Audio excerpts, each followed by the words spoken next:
नमस्कार विद्यार्थी मित्रांनो, सुभाष अकॅडमीच्या यूट्यूब चॅनलवर आपणा सर्वांचं स्वागत आहे. सो आता आपण 2020चा फर्स्ट पार्ट पाहिला होता, क्वेश्चन 1 to 50. त्याच्यामध्ये मेजरली असं होतं की पॉलिटीच्या कन्सेप्ट किंवा लक्ष्मीकांतमधनं डायरेक्ट क्वेश्चन होते जे मी तुम्हाला दाखवले. सो आता आपण 51 to 100 क्वेश्चन्स बघूया की त्याच्यामध्ये काय काय. सो रिलेटिवली जसं जसं आपण 24पासून 20कडे येत आहोत आपल्याला म्हणजे कळेल की 20चा पेपर रिलेटिवली इझी होता, बट स्टील त्या वर्षीच्या स्टुडंटला सुद्धा तो कठीण वाटला होता. सो असं असणारच आहे की जो पण पेपर आपल्याला येतोय तो त्या वर्षी कदाचित कठीण वाटेल, पण नंतर जशी जशी पुढे आपण जातो त्यानंतर तो थोडासा इझी वाटायला लागतो, बिकॉज त्याच्यानंतर UPSCचे ट्रेंड्स किंवा पॅटर्न्स हे सगळे हळूहळू बदलत जातात. सो आता आपण बघूया 51 क्वेश्चनपासून. Question number 51. With reference to foreign direct investment in India, which one of the following is considered its major characteristic? So FDI वर याच्या आधी पण क्वेश्चन आलेला आहे 2021चा आय गेस. हां, तो पण आपण सोडवला जातो. त्याच्यामुळे FDI हे एक इम्पॉर्टंट थीम आहे, त्याच्यावरचा हा क्वेश्चन आहे. हा पण कन्सेप्च्युअल क्वेश्चन आहे, इकॉनॉमिकचा कन्सेप्ट त्याच्यासाठी माहितीच पाहिजे. FDI काय आहे, FII काय आहे, हे सगळं. It is a investment through capital instrument essentially in a listed company. It is largely non debt creating capital flow. It is a investment which involves debt servicing. It is a investment made by foreign institutional investors in the government securities. So याचा answer काय, non debt creating.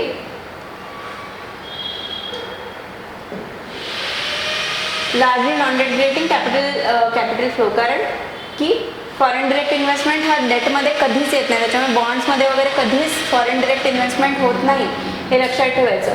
So this is the investment through capital instrument essentially in listed company. हे काय आहे, FII. So FII concept माहिती असेल तर हे डिलीटच होईल. Investment in which involves debt servicing. हे आता किती अपोजिट गोष्टी आहे. डेट सर्व्हिसिंग म्हणजे डेटला ते प्रोव्हाइड करत आहे पैसे FDI थ्रू, हे अलाउडच नाही आहे. इट इज म्हणजे ते FDIच नाही आहे. It is the investment made by foreign institutional investment in the government securities. No, त्याच्यात पण नाही. This is largely non debt creating capital flow. So बऱ्याचशा पुस्तकामध्ये कदाचित डेट नॉन डेट वगैरे दिलं असेल, बऱ्याचशा पुस्तकांमध्ये दिलं असेल. सो कुठलीही गोष्ट जर की FDI जरी तुम्ही बघताय, सो FDI ही कन्सेप्ट काय, त्याच्यासाठी ह्या सगळ्या गोष्टी, त्याचे एस्पेक्ट्स काय, ह्या सगळ्या गोष्टी अभ्यास करणं गरजेचं आहे. 2021मध्ये पण आपण हा क्वेश्चन सोडवला होता. म्हणजे बघा 2020चा ही थीम घेऊन परत लगेच 2021मध्ये क्वेश्चन आला. 2 मार्क जर का ती व्यवस्थित केलं तर 2 मार्क इथे सिक्युअर होतात. With reference to the question number 52, with reference to the international trade of India at present, which of the following statements is or are correct? So हा बऱ्यापैकी करंट अफेअर टाईपचा क्वेश्चन आहे, पण general नॉलेजचा पण question आहे, GSचाच question आहे तसं म्हणलं तर. India's merchandise exports are less than its merchandise imports. India's imports of iron and steel, chemical, fertilizers and machinery have decreased in recent years. India's exports of services are more than imports of services. India suffers from the overall trade or current account deficit. Select the correct answer using the code given below. आता इथे एलिमिनेशनला पण जागा आहे. So basic आपल्याला जरी UPSCचा अभ्यास करणारा असेल नसेल तरी बेसिक जेव्हा पण आपण न्यूजपेपर वाचतो त्याच्यामध्ये एवढं तर माहिती आहे की आपले जे गुड्स आहेत, गुड्समध्ये म्हणजे मर्चंडाईज किंवा गुड्स ह्याचे आपण इम्पोर्ट जास्त करतो, पण सर्व्हिसेसमध्ये आपण एक्सपोर्ट जास्त करतो आणि सर्व्हिसेसमध्ये इम्पोर्ट कमी आहे. इंडिया सर्व्हिस ड्रिव्हन इकॉनॉमी आहे, त्याच्यामुळे this is right. This is merchandise exports are less than its merchandise export. This is true. So 1 आणि 3 कशामध्ये, हे याच्यामध्ये. सो बाकीचे ऑप्शन्स माहिती असण्याची पण गरज नाही, पण 1 आणि 3 they are definitely right. So 4 India suffers from the overall trade और करंट अकाउंट डेफिसिट. हा पण एक मुद्दा जनरली न्यूजमध्ये असतोच, किंवा तुम्ही सपोज इकॉनॉमिक सर्वे पण जरी वाचला तर त्याच्यामध्ये सुद्धा ह्याच्यावर बऱ्यापैकी चर्चा असते, करंट अकाउंट डेफिसिट किंवा म्हणजे करंट किंवा ट्रेड डेफिसिटवर, या सगळ्या गोष्टींवर. त्याच्यामुळे हा एक बेसिक जनरल नॉलेजचाच क्वेश्चन आहे, त्याच्यासाठी स्पेसिफिकली इकॉनॉमिक्सचं काही नॉलेज असलं पाहिजे अशी गोष्ट नाही आहे, बट व्हेरी जनरल आहे, खूप इझी टाईपचा हा क्वेश्चन आहे. Question number 53. The term West Texas Intermediate sometimes found in news refers to the grade of काय आहे, crude oil. Brent crude oil आणि वेस्ट टेक्सास अमेरिकनचं जे आहे West Texas Brent crude oil, याच्या आधी पण खूप आधी क्वेश्चन विचारलं गेलेलं आहे. बट तसं पण न्यूजपेपर जेव्हा पण जनरली आपण वाचतो त्याच्यामध्ये अशा या गोष्टी असतात न्यूजमध्ये, वेस्ट टेक्सास वगैरे. सो फार काही डिस्कशनचं नाही आहे ह्याच्यामध्ये ना. इकॉनॉमिक्सचे त्यांनी ऑलमोस्ट 23 क्वेश्चन्स विचारले 2020मध्ये, पण तरी पण ते बऱ्यापैकी इझियर साईडला होते आणि थोडंसं जनरल नॉलेज लावूनच आणि जनरल कॉमन सेन्स लावूनच सोडवायचे असे ते क्वेश्चन्स होते. 54th question. In the context of the Indian economy, non-financial debt includes which of the following? Housing loans owed by households, amounts outstanding on credit cards, treasury bills. Select the correct answer using the code given below. So non financial debt हे पण इकॉनॉमिक्सची basic concept आहे की financial sectors कुठले आणि non financial sectors कुठले. ठीक आहे. So financial sector म्हणजे बँक वगैरे या सगळ्या गोष्टी. So housing loans are own by household म्हणजे हे जे हाऊसहोल्डने ओन केलेले आहे. सो हे फायनान्शियल सेक्टर आहे का? हाऊसहोल्ड नाही. त्याच्यामुळे this is non financial date.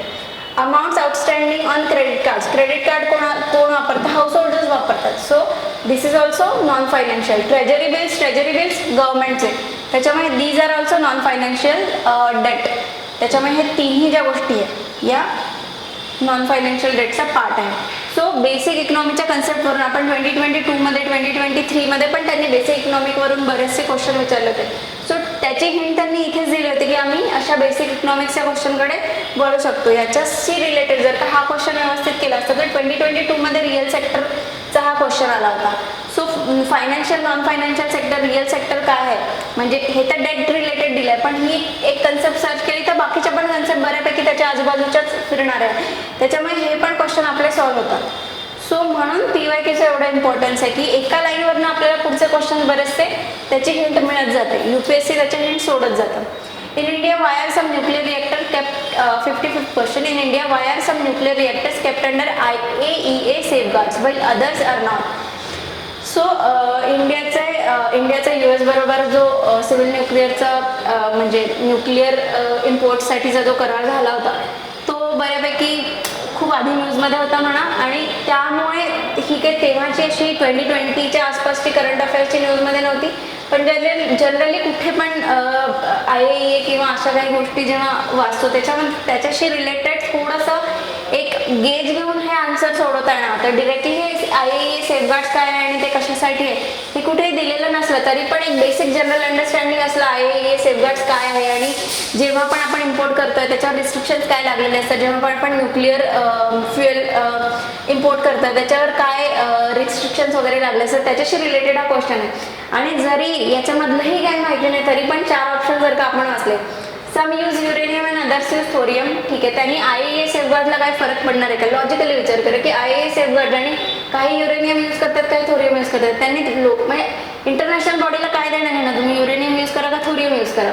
Some use imported uraniums and other use domestic supply. ठीक आहे. इंटरनॅशनल बॉडी आणि इम्पोर्ट म्हणजे आपण दुसऱ्या देशाकडून करणार. ठीक आहे. सो ठीक आहे याच्याशी काहीतरी रिलेशन असू शकतं. Some are operated by foreign enterprises and other are operated by domestic enterprises. ठीक आहे. इथे पण फॉरेन रिलेटेड काहीतरी गोष्टी आहेत. ठीक आहे. फॉरेन एंटरप्राइजेस आणि डोमेस्टिक एंटरप्राइजेस. फोर्थ आहे some are state own and others are privately own. ठीक आहे. पण याच्याशी स्टेट ओन आणि प्रायव्हेटली जरी येऊन असेल याच्याशी डिरेक्ट फार संबंध नाही आणि त्यात पण मग प्रायव्हेटली येऊन जर का फॉरेन कंट्री वगैरे असेल तर ते काही स्पेसिफाईड नाही आहे पण ते ऑलरेडी इथेच आहे फॉरेन एंटरप्राइजेस. पण जो पण UPSCचा अभ्यास करतो त्याला एवढं माहिती आहे की फॉरेन एंटरप्राइज येऊन आपल्यामध्ये अटॉमिक जे हे आहेत काय म्हणतात न्यूक्लिअर रिॲक्टर्स ते कुठली फॉरेन एंटिटी आपल्या इथे नाही. ते दॅट कम्स अंडर गव्हर्नमेंट आणि इंडियाच्याच गोष्टींशी ते रिलेटेड आहे. त्याच्यामुळे हे तर रॉंगच आहे.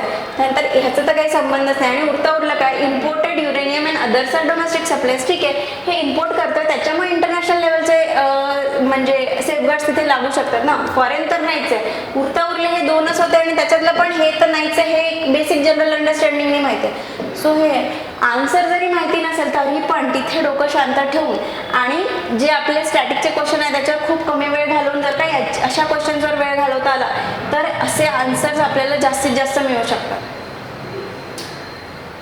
Question number 56. With reference to trade-related investment measures, TRIMS, which of the following statements is or are correct? Quantitative restrictions on imports by foreign investors are prohibited. They apply to investment measures related to trade in both goods and services.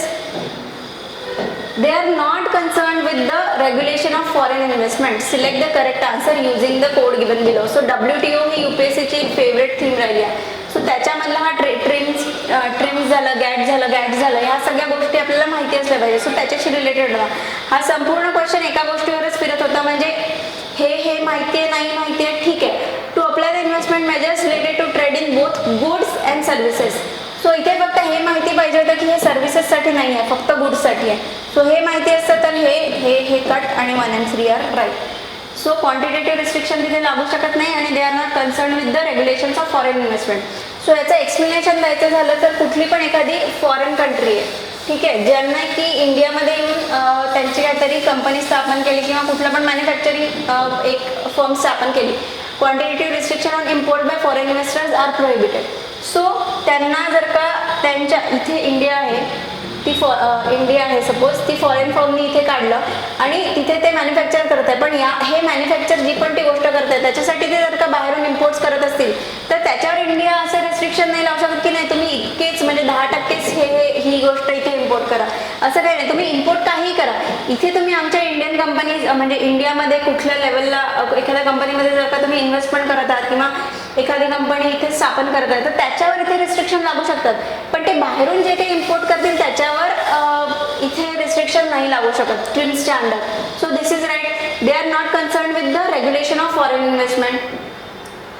They are not concern with the regulation of foreign investment. म्हणजे फॉरेनची जी ते same त्याच्याशी त्याच टाईपचं हे आहे की त्यांनी इथे स्थापन केली, सो इथे इंडियाच्या टेरिटरीमध्ये किंवा इंडियाच्या इकॉनॉमिक टेरिटरीमध्ये जे पण काही रिस्ट्रिक्शन लावत असतील ते करू शकतील. बाकीच्या गोष्टींवर ते बाहेर काय करतायत काय नाही करतात याच्याशी रिस्ट्रिक्शन लागू शकत नाही ट्रिम्सच्या अंडर. सो याचा आन्सर 1 and 3. Question number 57. सगळे सलग बघताय तर सगळे इकॉनॉमिक्सचे क्वेश्चन आहे. Question number 57. If the RBI decides to adopt an expansionist monetary policy. Expansionist म्हणजे एक्सपान्शन करत आहे की पैसे जास्तीत जास्त जायला पाहिजे. Monetary policy which of the following would it not do. So इथे नॉट डू म्हटलेलं आहे. आता जेव्हा पण असा क्वेश्चन येतो ना तिथे पेपरमध्ये बसताना जनरली काय होतं की नॉट डू जरी आपल्याला माहिती असेल तरी मार्क करताना काय होतं की एक्सपान्शनिस्ट पॉलिसी कशाने वाढणार आहे ते आपण मार्क करून देऊ असं तिथे एक जनरल होऊन जातं. सो नॉट डूच्या वेळेला एक तर काय करायचं की हे डोक्यात ठेवायचं की अच्छा नॉट डू आणि एक्सपान्शनिस्ट. सो एक्सपान्शन कशाने होणार आहे हे बघायचं. Cut and optimise the statutory liquidity ratio.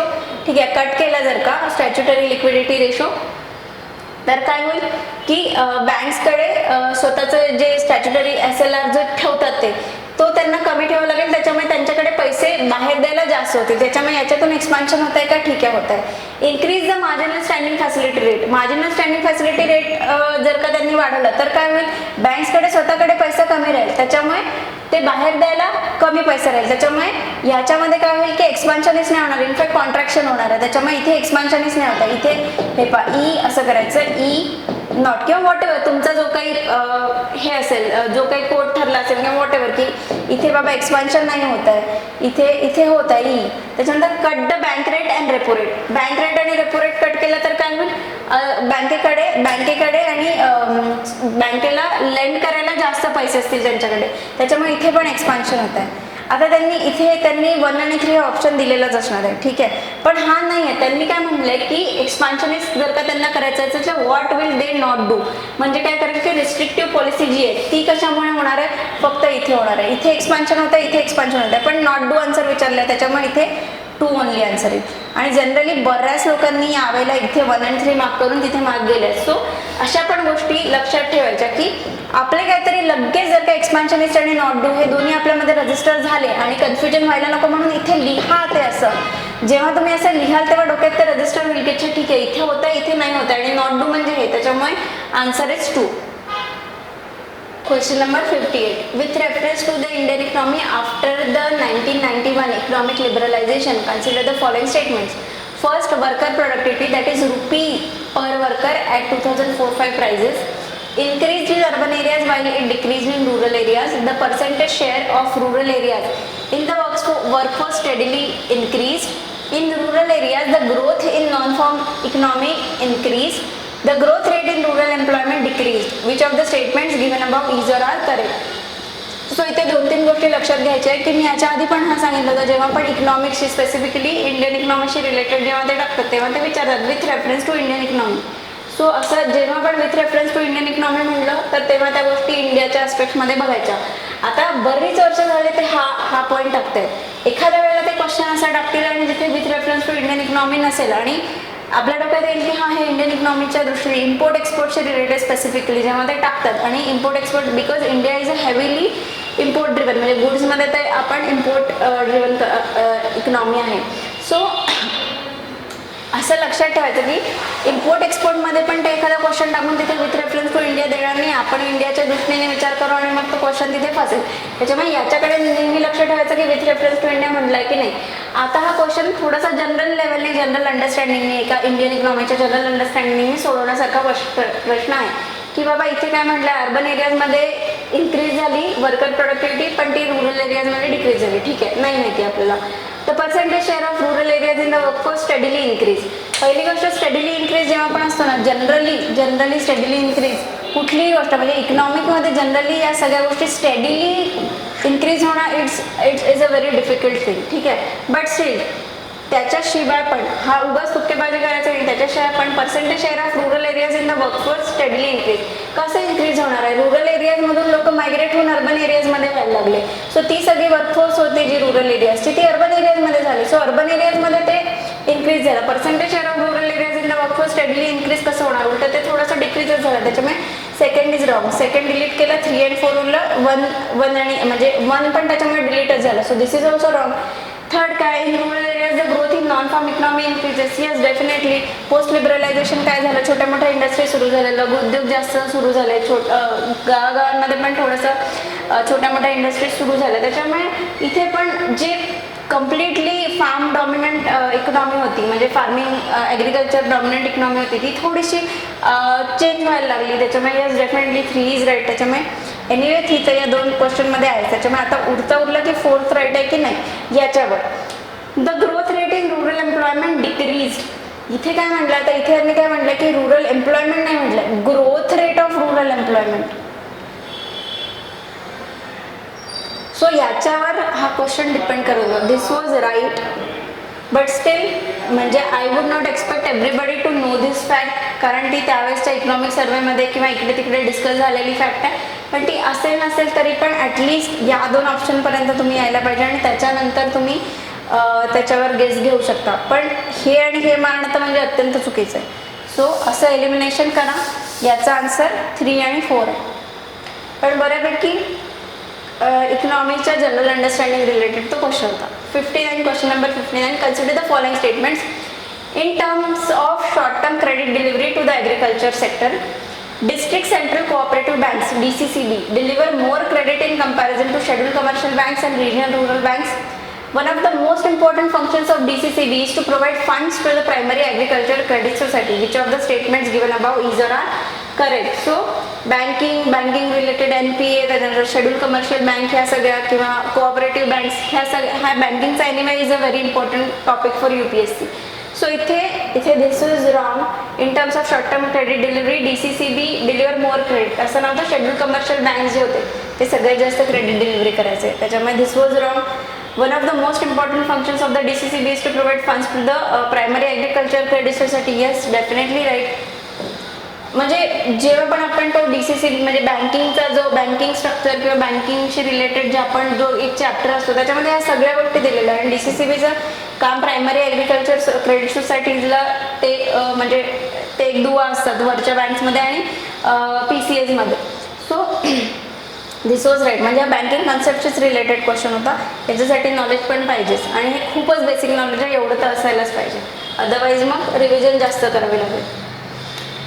In India, question number 60, in India, under cyber insurance for individuals, which of the following benefits are generally covered in addition to payment for the loss of funds and other benefits? Cost of restoration of the computer system in case of malware disrupting access to one's computer. Cost of a new computer if some miscreant willfully damages it if proved so. Cost of hiring a specialized consultant to minimize the loss in case of cyber extortion.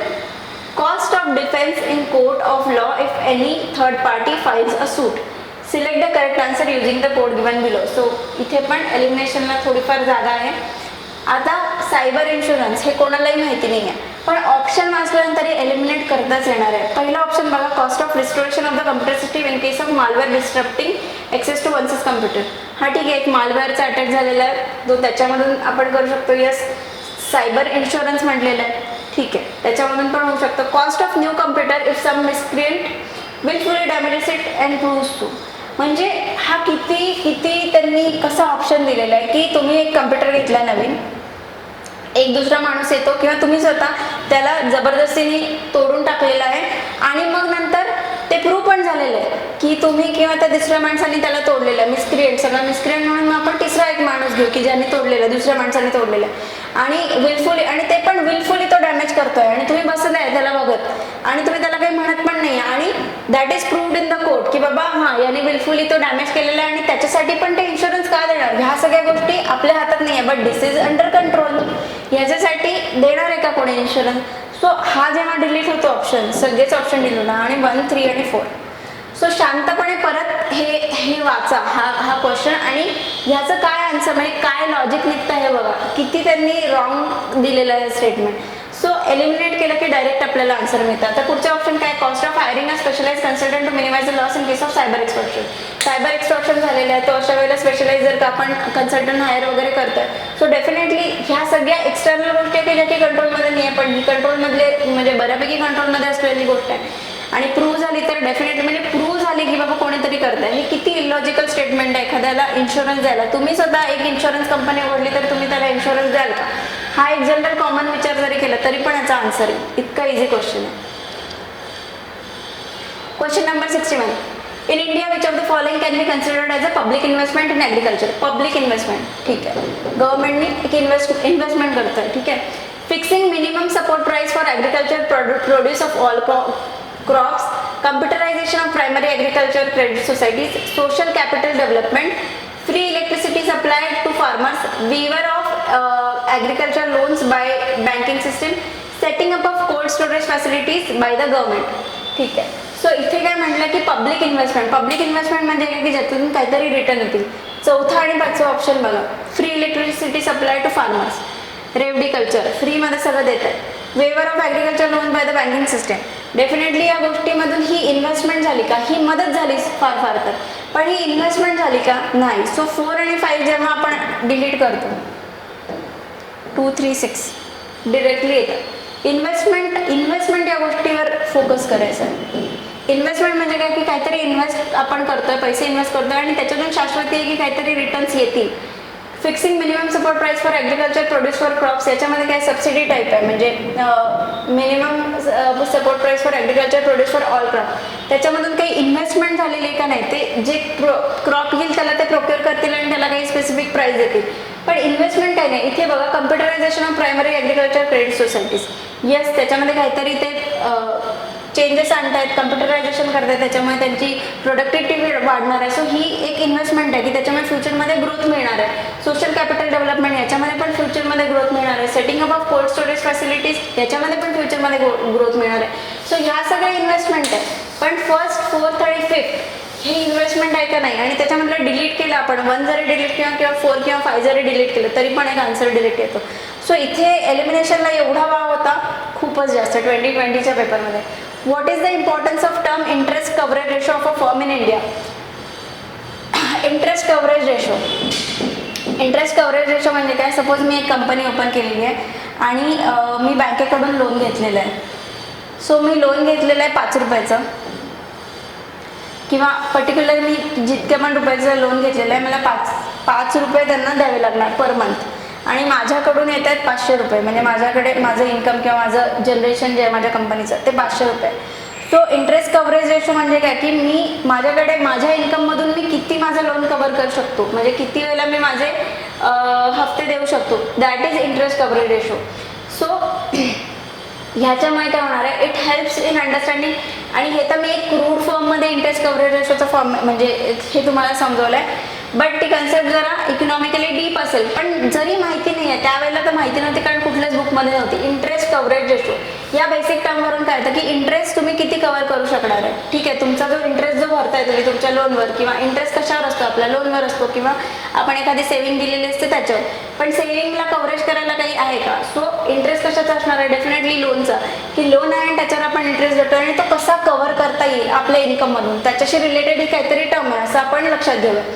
It helps in understanding the present risk of firm that a bank is going to to give loan to, आणि इथे पण loan त्याच्यामध्ये त्यांनी दिलेलंच आहे. ठीक आहे, अशा याच्यावरनं आपल्याला काय कळेल की हां definitely it helps in understanding the present risk of firm.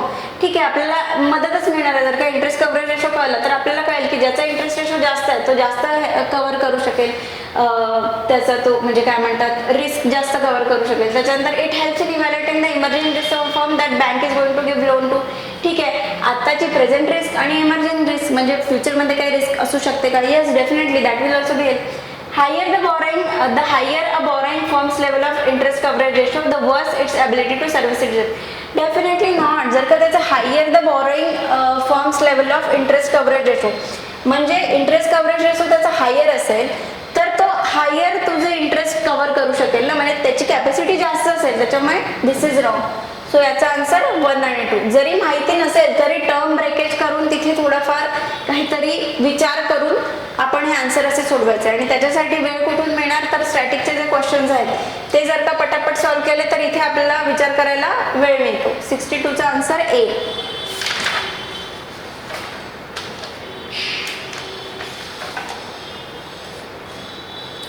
Question number 63. Which of the following factors or policies were affecting the price of rice in India in the recent past? आता इथे पण त्यांनी काही increasing decreasing नाही दिलेलं आहे, फक्त काय म्हणलं आहे की which of the following factors और पॉलिसीज वर अफेक्टिंग. स्पेशली इन्क्रीजिंग किंवा डिक्रीजिंग काही नाही, फक्त त्याच्यावर काहीतरी इफेक्ट होतो. आणि इकॉनॉमी ही अशी एवढी मोठी गोष्ट आहे की त्याच्यात एक पण जरी फॅक्टर जरा चेंज झाला तरी पण त्याचा संपूर्ण इकॉनॉमीवर थोडा ना थोडा इफेक्ट दिसतो. सो इथे मिनिमम सपोर्ट प्राइस असेल तर येस, जर का मिनिमम सपोर्ट प्राइस गव्हर्नमेंटने इन्क्रीज किंवा डिक्रीज केली त्याचा इफेक्ट होईलच राईसच्या प्राइसवर. गव्हर्नमेंट जर का त्याच्या ट्रेडिंगमध्ये उतरलं त्याचाही इफेक्ट होईल. फक्त अफेक्टिंग विचारलंय. सो कुठली पण एखादी तुम्ही कुठली पण XYZ कन्सेप्ट आणा, त्याने इफेक्ट होणार आहे ह्याच्या प्राइसवर. गव्हर्नमेंट स्टॉक पायलिंग म्हणजे गव्हर्नमेंटने ट्रेडिंग केलं काय किंवा स्टॉक पायलिंग केलं काय याचा इफेक्ट होणारच आहे. कंझ्युमर सबसिडीज येस त्याचा पण इफेक्ट होणार आहे. सो व्हेरी जनरल म्हणजे याच्यामध्ये मी एक्सप्लेन तरी काय करू मला हेही कळत नाही, इतकं ते कॉमन सेन्स लेवलचा हा क्वेश्चन आहे की आणि फक्त इफेक्ट अफेक्टिंग दिलेलं आहे, फक्त काही इफेक्ट होतोय का तेच बघायचं आहे. सो याचं 1, 2, 3, 4 is the answer.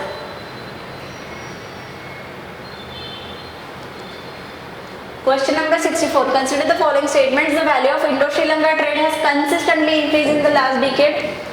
Textile and textile articles constitute an important item of trade between India and Bangladesh. In last 5 years, Nepal has been the largest trading partner of India in South Asia. Which of the statements given above is or are correct? So परत इथे पण consistently increase झालं आहे, मागच्या एका क्वेश्चनमध्ये पण consistently increase झाला होता. आणि आता ह्या स्टेटमेंट हा तर त्या वर्षीच्या इकॉनॉमिक सर्वेमध्ये हे जरा डिस्कस झाली होती गोष्ट, पण आता पण आपण सोडवताना बघूया. The value of Indo Sri Lanka trade has consistently increase in the past decade. म्हणजे 10 वर्षाच्या याच्यामध्ये तो कंटिन्युअसली ग्राफ असाच राहिलेला आहे. इकॉनॉमीमध्ये ट्रेडमध्ये जेव्हा की खूप सगळ्या जिओपॉलिटिकल गोष्टी चालू असतात आणि पॉलिटीचा पण म्हणजे पॉलिटिक्सचा पण इफेक्ट होतो जेव्हा ट्रेडवर. सो तुम्हाला वाटतंय का की श्रीलंका आणि इंडियाचा ट्रेड असा स्टेडीली इन्क्रीज झाला असणार? परत कोविड पण आला मध्ये. सो असं हे पॉसिबल आहे का? Definitely not. सो हे स्टेटमेंटच रॉंग आहे. हे गेलं उरलं 2 आणि 3. त्याच्यामध्ये बघायचं आहे textile and textile article constitutes an important item of trade between India and Bangladesh. Very common sense की माहिती आहे टेक्स्टाईल्स इंडियाला आणि बांगलादेशमध्ये बऱ्यापैकी टेक्स्टाईल्सचं काम चालू आहे आणि तो एक one of the important article आहे, important items of trade between. ते पण त्यांनी काय म्हटलं इम्पॉर्टंट आयटम, असं नाही की that is the only item किंवा त्याचं पर्सेंटेज दिलेलं आहे, फक्त एक इम्पॉर्टंट आयटम म्हणून त्यांनी सोडून दिलेलं आहे. Yes right. Third, in the last 5 years Nepal has been the largest trading partner of India in South Asia. नाही, हे तर इकॉनॉमिक सर्वेमध्ये दिलं होतं, बट स्टील तरी पण ह्या 2 स्टेटमेंटवरती जर का तुम्हाला बरोबर घ्यायचं असेल, जास्त बरोबर कुठलं स्टेटमेंट वाटतंय ह्याच्यावर तुम्ही गेस घ्याल की याच्यावर गेस घ्याल? डेफिनेटली याच्यावर घ्यायला पाहिजे. याच्यावर घेतलं तर मग तुमचं एक स्पेक्युलेटिव्ह माइंड काम करतंय हे लक्षात घ्या आणि तो पॅटर्न कॅच करायचा आपल्याला. So this is wrong. याच्यात बांगलादेशचं आन्सर होतं आणि इथे second. So second is right. याचं नेपाळ नव्हतं. नेपाळ तर बऱ्यापैकी छोटा देश आहे बाकीच्या साऊथ एशियन कंट्रीजच्या मनाने. So Nepal was not the largest trading partner. ठीक आहे. Question number 65. In which one of the following groups are all the 4 countries members of G20? So हा पण G20ची थीम UPSCची बऱ्यापैकी फेवरेट होते. 2021मध्ये पण त्यांनी क्वेश्चन विचारला, 2022मध्ये G20च्या फ्रेमवर्कबद्दल, कॉमन फ्रेमवर्कबद्दल. इथे पण त्यांनी डिरेक्ट म्हणजे इंटरनॅशनल बॉडीज जे आहेत त्याचे मेंबर्स कुठले आहे, इंडिया त्याचा मेंबर आहे की नाही, इंडिया कधीपासून मेंबर आहे, लिगली बाइंडिंग आहे की नाही, ह्या सगळ्या गोष्टी आपल्याला लक्षात ठेवायच्याच आहे. आणि ह्या 2020पर्यंत त्यांनी बऱ्यापैकी याच्यावर क्वेश्चन विचारल्यानंतर थोडेसे कमी झाले. बट स्टील आपल्याला जेव्हा आपण इंटरनॅशनल बॉडीज करतो त्याचे मेंबर्स कुठले आहे, काय आहे, हे सगळं लक्षात ठेवायला पाहिजे. सो G20चे 20 मेंबर आणि G20 इंडियामध्ये झाली असल्यामुळे G20 समिट, त्याच्यामुळे तर ते इम्पॉर्टंट होतच. सो याचा आन्सर ए. त्याचे काही निमॉनिक्स असतील, काही असतील, कसंही करून लक्षात ठेवा, पण लक्षात ठेवा. नाही तर मॅप वाईज लक्षात ठेवा की नॉर्थ अमेरिका, साऊथ अमेरिकामध्ये काय, युरोपमध्ये काय, एशियामध्ये कुठले, आणि या साईडला कुठले, ऑस्ट्रेलिया वगैरे, न्यूझीलंड या साईडला कुठल्या कुठल्या गोष्टी आहेत, हे सगळे असे लक्षात ठेवा. आफ्रिकेतले कुठले कंट्रीज आहेत हे सगळे लक्षात ठेवा. आणि आता तर मेंबर्स वाढले आहेत त्याच्यामुळे ते सगळं बघून ठेवायचं आहे. 2022मध्ये हा विचारला गेला होता. Question number 66. Under the Kisan credit card scheme, short term credit support is given to farmers for which of the following purposes? Working capital for maintenance of farm assets, purchase of combine harvesters, tractors and mini trucks, consumption of requirement of farm households, post harvest expenses, construction of family house and setting up of village cold storage facility. So आता इथे ना किसान credit card scheme, त्याच्यामध्ये exactly कशासाठी loan देतात हे कुणालाही माहिती नव्हतं. पण आता बघूया की आपण एलिमिनेशन कसं यूज करू शकतो. आणि याच्या आधी पण मी सांगितलं की जेव्हा 5 स्टेटमेंट आलं तिथे एलिमिनेशनला त्यांनी जागा दिलेलीच आहे. असं खूप रेअरली एखाद्या क्वेश्चनमध्ये झालेलं की all of the above is answer, but otherwise त्यांनी एलिमिनेशनला जागा दिलेली आहे. सो इथे पण तीच एलिमिनेशनची जागा आपण शोधायची आहे काय ना. सो आता माझं जर का शॉर्ट टर्म क्रेडिट मी वाचलं आणि माझ्या डोक्यात लगेच हे आलं की construction of farm house, family house and setting up of village cold storage facility. एखादं घर जेव्हा लोक घेतात त्याचे EMI किती वर्ष चालतात, शॉर्ट टर्म क्रेडिट आहे का ते? Definitely that's a long term credit. So हे डेफिनेटली येणारच नाही. 5 एलिमिनेट केला, 1, 3, 4 आन्सर आहे. 1 झालं, 3 झालं, 4 झालं. Purchase of combine harvester, tractors and mini trucks, याला पण एखादी गाडी पण घ्यायला लोक EMI घेत आहेत. शॉर्ट टर्मचं आहे का हे परचेस करणं? नाही, definitely not. So this is wrong. Working capital for maintenance of farm assets म्हणजे मेंटेनन्स करण्यासाठी छोटीशी गोष्ट आहे. Consumption of requirement for farm households, consumption requirements of farm household, कन्झम्पशनसाठीची छोट्या लेवलची आहे. ह्या दोन्ही गोष्टी ज्या आहेत त्या लॉंग टर्मच्या आहेत. पोस्ट हार्वेस्ट एक्सपेन्सेस छोट्या लेवलचे, एकदाच हार्वेस्ट म्हणजे वर्षातून एकदा किंवा 2 वॉट एव्हर टाइम्स ते करतात, त्याच्यासाठी छोटे छोटे हे credit. Short term credit, short टर्मशी रिलेटेड काय गोष्टी आहेत त्या घ्यायच्या आणि लगेच मार्क करायचं. नसेल येत तर एलिमिनेशनला जागा शोधायची. कुठे एलिमिनेट होत आहे झालं, विषय संपला. Question number 67. Consider the following statements. The weightage of food in consumer price index is higher than that in the wholesale price index. The WPI does not capture changes in the prices of services, which CPI does. Reserve Bank of India has now adopted WPI as its key measure of inflation and to decide on changing the key policy rates. Which of the following statements given above is or are correct? CPI, WPI सगळे जे हे आहेत काय म्हणतात indices आहेत ते अत्यंत महत्त्वाचे आहेत. मी याच्या आधी पण इन्फ्लेशनवाल्या माझ्या ह्या नोट्स दाखवल्या होत्या. त्याच्यामध्ये WPI, CPI, IIP काय आहेत हे सगळं असं मी लिहून ठेवलं होतं. CPI, WPIचं कम्पॅरिझन हे तर 2020च्या नाही आधीच मी हे सगळे केले होते या सगळ्या गोष्टी. त्याच्यामुळे हे मला वाटते 2020च्या नंतर ॲड झालेली नोट आहे, कारण त्याच्यात हे गुड्स फूड वेटेजचा स्पेसिफिक पॉईंट हा 2020 नंतरचा ॲड झालेला आहे. पण हा झाला पॉईंट किंवा वॉट एव्हर या सगळ्या गोष्टी आहेत. या एका पेजमध्ये माझे हे क्वेश्चन झाले आणि तुम्हाला पण आता हे लक्षात आलं असेल की ही नोट किती वेळेला तरी मी दाखवली आहे. या एका पेजवरनं कितीतरी क्वेश्चन्स आपले सॉल्व्ह झालेले आहेत. सो तुम्ही पण अशा शॉर्ट नोट्स करून ठेवायच्या आहेत.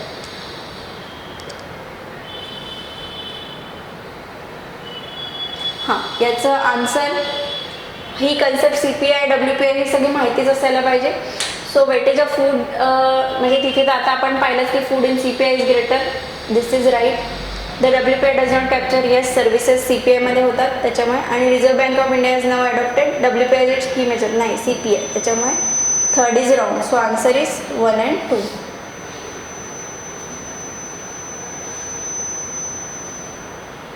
Consider the following pairs Mekong Andaman sea, Thames Irish sea, Volga Caspian sea, Zambezi Indian ocean. Which of the pairs given about is or R correctly match. परत मॅपिंगशी रिलेटेड क्वेश्चन आहे आणि मॅपिंगच्या वेळेला मी तुम्हाला दाखवलं होतं की जर का तुम्ही जस्ट रिव्हर जरी मॅप केली इथून अशी अशी अशी ठीक आहे की जांबेझी रिव्हर आफ्रिकेमधल्या जर का रिव्हर्स घेतला सो आपल्याला हे तरी लक्षात येईल की अच्छा ती ईस्ट साईडला जात आहे का वेस्ट साईडला जात आहे. तेवढं तुम्ही वारंवार जर का केलं ना तर हे असे क्वेश्चन्स खूप इझिली सॉल्व्ह होतील.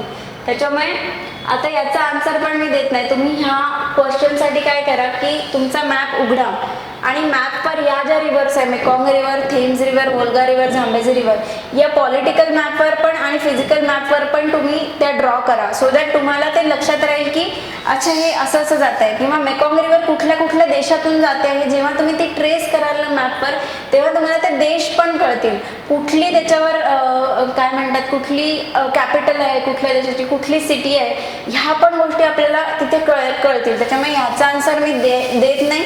तुम्ही बघा म्हणजे इथे स्टॉप करा वाटलं तर तुमचा ॲटलास काढा आणि त्याच्यावर या रिव्हर्स मॅप करा.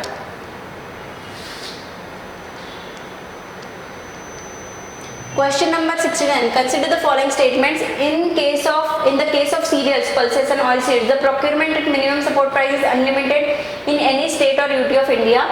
In the case of cereals and pulses, the MSP is fixed in any state or UT at a level to which the market price will never rise. Which of the statements given above is or are correct? So MSP is a favorite theme of UPSC. त्याच्यावरच त्यांनी question विचारला आहे. म्हणजे हे बऱ्यापैकी knowledge type तरी पण म्हणजे जनरल नॉलेज टाईप असं पण नाही की खूप स्पेसिफिकली तुम्हाला त्याच्याबद्दल माहिती असलं पाहिजे. हे खूप कायम न्यूजमध्ये असणाऱ्या गोष्टी आणि कायम माहिती असलेल्या गोष्टी आहेत म्हणजे त्यात माहिती असायला पाहिजे अशा गोष्टी. सो याच्यामध्ये त्यांनी काय दिलं आहे in case of all cereal purchase all set the procurement and minimum support price is unlimited in any state to UT of India. Only rice आणि व्हीटसाठी आहे. So this is wrong. In case of cereals and pulses the MSP is fix in any state or UT at a level to which the market price will never rise. म्हणजे किती extreme की MSP अशा लेवलला ते करणार आहे की जिथे मार्केट प्राइस कधीच राईज होऊ शकत नाही. Definitely not. म्हणजे हे कसं त्यांनी स्टेटमेंट दिलं आहे मला वाचूनच कळत आहे. सो याचा answer neither one nor to.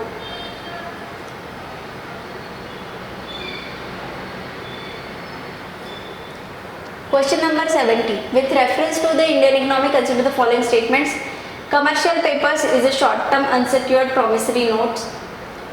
Certificate of deposit is a long-term instrument issued by the Reserve Bank of India to a corporation.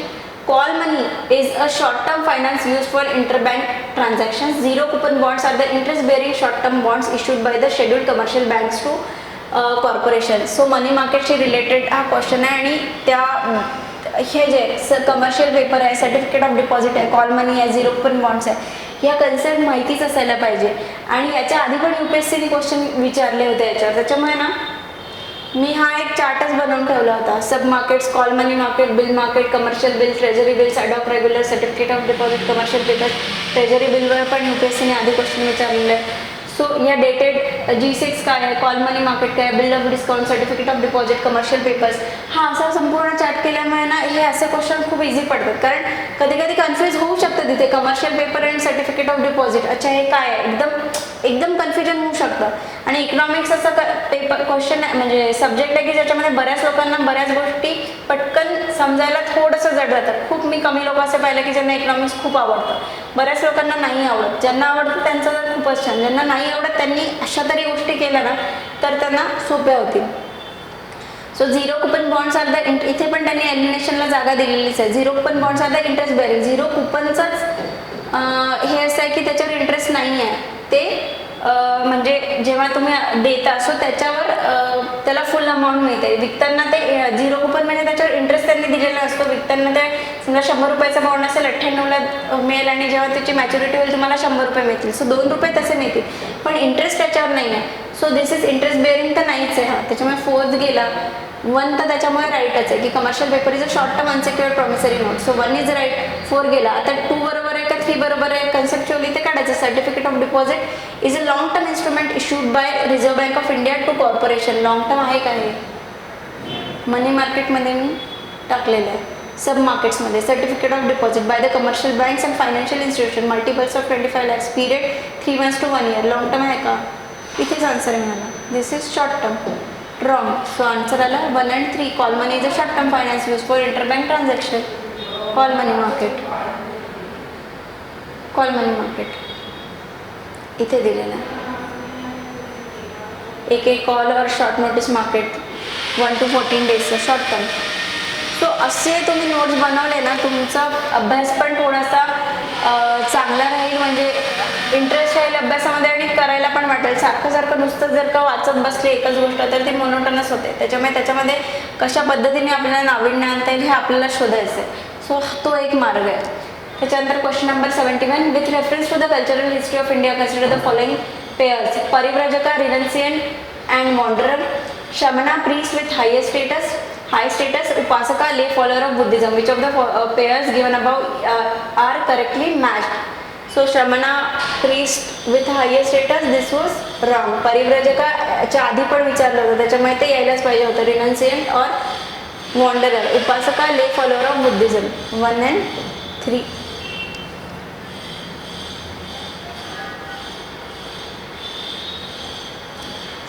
चा काय आन्सर दिला?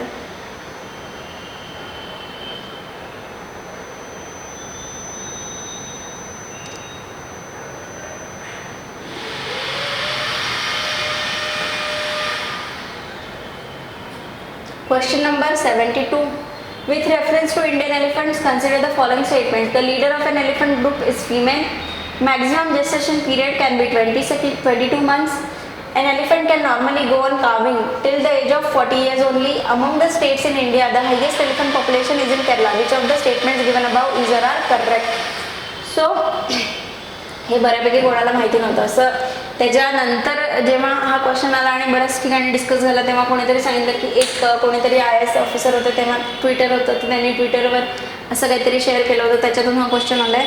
बट ठीक आहे, प्रत्येकजण ट्विटरवर एक्सवर असेल, त्यांनी वाचलं असेल नसेल, that is a different thing. पण याच्यामध्ये एलिमिनेशन पण यूज करता येण्यासारखं आहे. थर्ड जे ऑप्शन आपण जर का वाचलं आहे, elephant can normally go on calving till the age of 40 years only. 40 years 1 month मध्ये कोणीतरी एखादी, एवढे एलिफंट्स आहेत त्याच्यामध्ये कोणीतरी एखादी असेल की जी 40 years 1 month किंवा 40 years 41 years 42 years मध्ये पण शी कॅन गो ऑन कार्विंग. ठीक आहे, ते पण असेल. त्याच्यामुळे हे खूपच रॉंग स्टेटमेंट आहे. हे गेलं. आता उरलं 1 and 2, 2 and 4.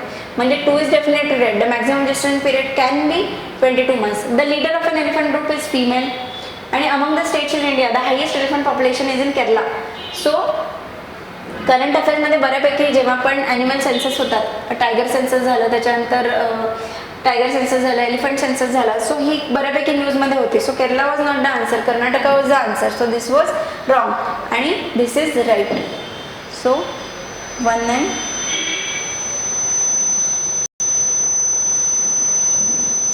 कुठलं आपण एलिमिनेट केलं होतं? 40 वाला 3 एलिमिनेट केलं होतं. हां, 3 एलिमिनेट केलं होतं. हे 2 उरले होते. हे तर बरोबरच आहे, हे कळलं होतं. आणि 1 and 2, 4ला एलिमिनेट केलं. आणि जरी माहिती नसेल तरी एका ठिकाणी मी असं लॉजिक ऐकलं की जेव्हा पण ते फिमेल रिलेटेड, वल्नरेबल गोष्टी रिलेटेड किंवा SC ST त्यांच्याबद्दल जनरली चुकीच्या गोष्टी देत नाही. हा एक पॅटर्न बऱ्याच लोकांनी फॉलो करून हे आन्सर केलं होतं. पण माझ्या मते तसे लॉजिक लावण्यापेक्षा हे माहिती असणं जास्त इम्पॉर्टंट होतं की among the states in India highest elephant population कुठे आहे. त्याच्यामुळे ह्याच्यावर ते एलिमिनेशन लावायचं की हे बरोबर असू शकतं असा गेस घेणं जरा मला चुकीचं वाटतं. ही गोष्ट नॉलेज बेस्ड होती, ती कळायला पाहिजे. Question number 73. Which of the following protected areas are located in Kaveri basin. परत रिव्हरशी रिलेटेड हा क्वेश्चन आहे. आणि त्याच्यामध्ये त्यांनी काय विचारलं की कुठले आहे जे की कावेरी बेसिनशी related. Nagarhole national park, Papikonda national park, Sathyamangalam tiger reserve, Wayanad wildlife sanctuary. Select the correct answer using the code given below. So याच्यामध्ये पण मॅपिंग ज्यांनी केलं असेल त्याला ते खूप फायदा होईल, कारण कावेरी रिव्हर जाते कुठून. त्याच्यानंतर तोपर्यंत 2020 पर्यंत बऱ्याच जण त्यांनी प्रोटेक्टेड एरियाजवर क्वेश्चन विचारले. त्याच्यामुळे नागरहोल नॅशनल पार्क कुठे आहे, पापिकोंडा कुठे आहे, सत्यमंगलम कुठे आहे, वायनाड कुठे आहे, ह्या सगळ्या गोष्टी सगळ्यांना माहिती होत्या आणि आता पण माहिती असायला पाहिजे. आणि रिव्हर जर का आपण ट्रेस केली तर कळेल की अच्छा पापिकोंडा कुठे आहे, आंध्र प्रदेशमध्ये. कावेरी तिथे त्याचा काही संबंध आहे का? नाही. तर मग हे गेलं. आता उरतं 1, 3, 4 आणि 3, 4. Papikonda national park, Sathyamangalam tiger reserve, Wayanad wildlife sanctuary आणि Nagarhole national park. Nagarhole national park कुठे आहे, लागतोय का तिथे, नाही. सो याचा आन्सर 3 आणि 4. मी मुद्दाम याचं यावेळेला ना मॅपिंगच काढून आणले नाही. I just want you to go through your map आणि तिथे तुम्ही मार्क करा. स्पेसिफिकली मॅप्स जे आहेत तुमचे, जे डिटेलमधले मॅप आहेत स्टेटमधले, त्या स्टेटमधल्या मॅपवर पण तिथे टायगर रिझर्व किंवा वाईल्ड लाईफ सँच्युरी, नॅशनल पार्क्स हे मार्क केलेले आहेत आणि तिथनं रिव्हर जात आहेत का हे सगळं बघा तुम्ही.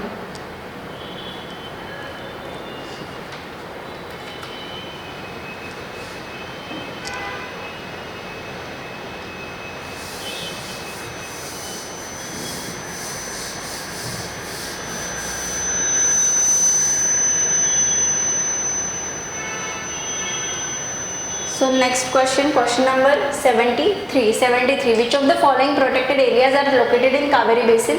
Nagarhole National Park, Papikonda National Park, Satyamangalam Tiger Reserve, Wayanad Wildlife Sanctuary. Select the correct answer using the code given below. So परत रिव्हर ही आवडती थीम आणि नॅशनल पार्क किंवा प्रोटेक्टेड एरियाज ही आवडती थीम यांचं त्यांनी एकत्र केलेलं आहे. आणि जेव्हा पण 2020 पर्यंत तरी स्टुडंट्स बराच याचा अभ्यास करायचे की कुठल्या पार्कमध्ये कुठली रिव्हर जाते किंवा कुठले तिथे हे आहेत हिल्स आहेत, ह्या सगळ्या गोष्टी खूप महत्त्वाच्या होत्या. आता UPSC याच्यावर फार क्वेश्चन विचारत नाही, त्याच्यामुळे याच्यावरनं जरा फोकस कमी झालेला आहे. बट तरी पण नॅशनल पार्क किंवा टायगर रिझर्व वगैरे हे कुठे आहे काय याच्यावर जरा फोकस असला पाहिजे. आणि river anyways is a favourite thing, त्याच्यामुळे मी याच्या आधी सांगितलं रिव्हर उगम कुठे पावते, त्यानंतर जाते कुठे, कुठल्या पहाडातून जाते, कुठे धबधबे आहेत, कुठले डॅम्स आहेत, कुठले प्रोटेक्टेड एरियाज आहे, कुठल्या स्टेट्समधून जाते, कुठले सिटीज आहे, त्याच्या उपनद्या कुठल्या आहे, हे सगळं खूप इम्पॉर्टंट आहे. याच्यासाठी मी मुद्दाम हा मॅप काढून आणला नाही, कारण तुम्ही याच्या आधी पण एका क्वेश्चनमध्ये मी सांगितलं की तुम्ही ते रिव्हर ट्रेस करा, याच्यामध्ये पण तुम्ही रिव्हर ट्रेस करा आणि स्पेसिफिकली जो डिटेल मॅप आहे त्याच्यामध्ये ही कावेरी रिव्हर ट्रेस करा वेगवेगळ्या स्टेट्समधून जाणारी आणि तिथे बघा की हे पडत आहेत का तिथे.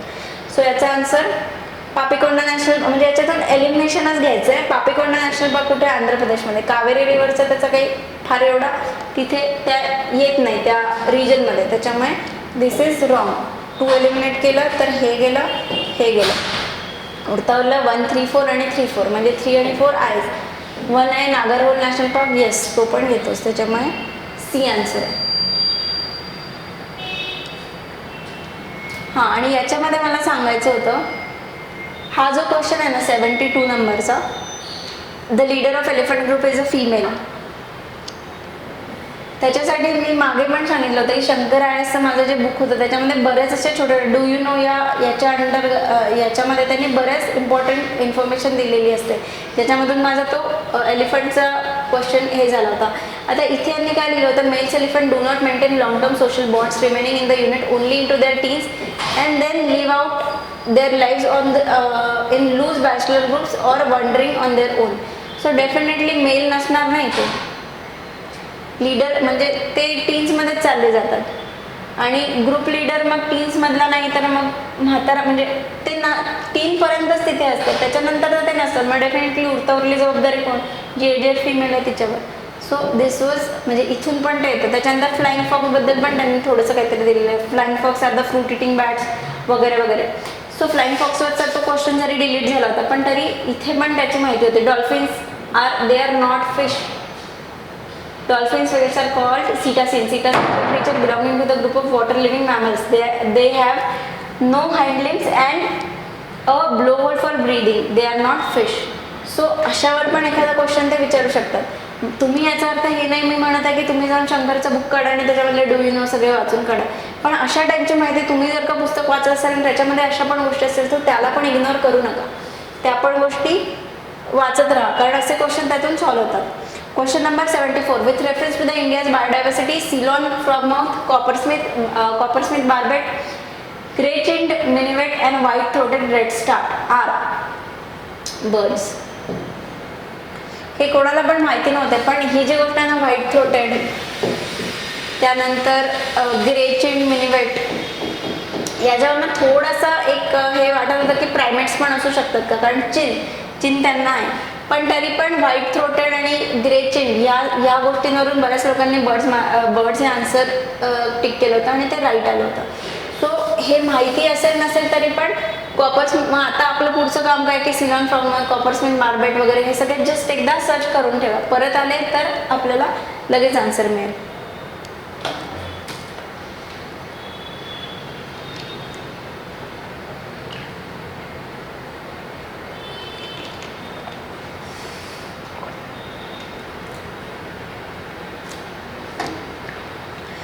Which one of the following, question number 75, which one of the following protected areas is well known for the conservation of subspecies of the Indian swamp deer Barsinga that thrives well on hard ground and is exclusively graminevorous? So याचा answer Kanha national park सगळ्यांनाच माहिती आहे, त्यांनी बुरसिंग the बारसिंग नावाचा त्यांचा मॅस्कॉट पण होता वगैरे वगैरे, हे तेव्हा बऱ्यापैकी करंट अफेअर्समध्ये होतं. पण ते मला सांगायचा मुद्दा नाही, याच्यामध्ये हा जो वर्ड आलेला आहे ग्रॅमिनिवोरस किंवा एक्सक्लुझिव्हली ग्रॅमिनिवोरस, हे आपल्या कामाचं आहे. कारण याच्यावर पुढे क्वेश्चन बनवू शकतो की बारसिंगा इज एक्सक्लुझिव्हली ग्रॅमिनिवोरस.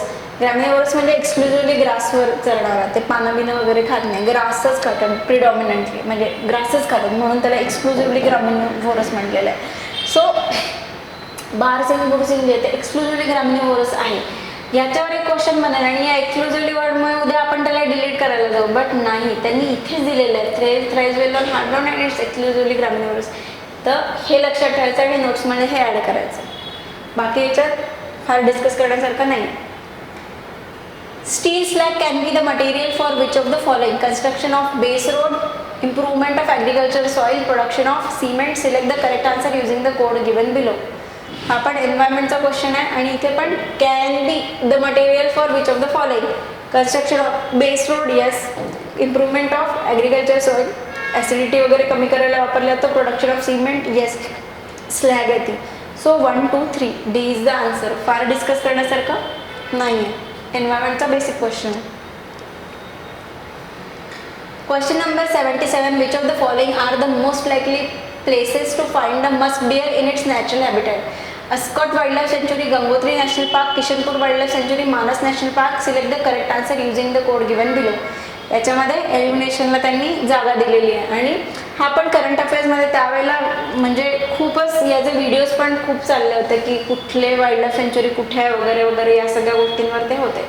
सो जर का याची माहिती जरी असते ना की ह्या साईडला माहिती आहे की हा जो मस्क डिअर आहे हा काश्मीर साईडला त्यांचा तो स्टेट ॲनिमल आहे काश्मीर साईडला. सो मानस नॅशनल पार्क आसाममध्ये, त्याच्यामुळे हे तर कटच झालं. सो आता उरलं 1 2 आणि 2 and 3. ठीक आहे, मग आता अस्कोट वाईल्ड लाईफ सेंच्युरी त्याच्यासाठी मानलं जातं, त्याच्यामुळे 1 तर असायलाच पाहिजे. सो 1 आणि 2, 1 आणि 2 इज द आन्सर. असं एलिमिनेशन येत होतं पण करंट म्हणजे ते पण तेव्हा पण असं नव्हतं माहिती की अच्छा इथे मस्क डिअर सापडतो. पण हे जे नॉलेज होतं ना की तो जम्मू काश्मीरमधला आहे, मानस नॅशनल पार्क आसाममध्ये, त्याच्यामुळे एलिमिनेट झालं. जी एलिमिनेशन मी टेक्निक आता दाखवली त्याच्यामुळे नॉलेज बेस्ड एलिमिनेशन आहे, ते उगाच हवेतलं एलिमिनेशन नाही. याचा आन्सर ए.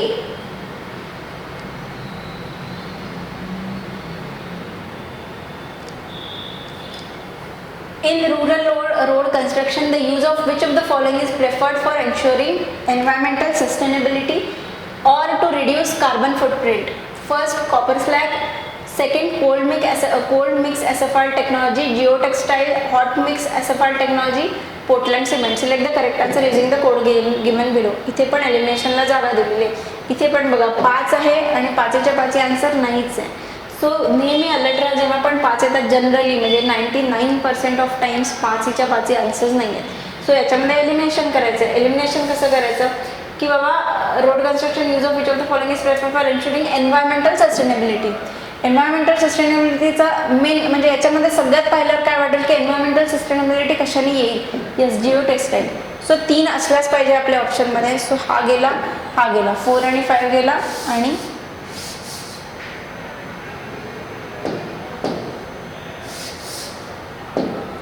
4 आणि 5 गेला, 1 आणि 5 गेला. सो आता 1 2 3 2 3 4. 1 2 3 काय म्हणतं? Copper slag, cold mix SFL technology आणि जिओ टेक्सटाईल. ठीक आहे. 2 3 4 मध्ये काय? Cold mix SFL technology, Jio textile आणि हॉट मिक्स. कोल्ड आणि हॉट हे जर का 2 दिलेले आहेत, सो त्याच्यापैकी ते दोन्हीच्या दोन्ही काय असतील? म्हणजे why they will be environmental sustainable. इधर it has to be this और it has to be this.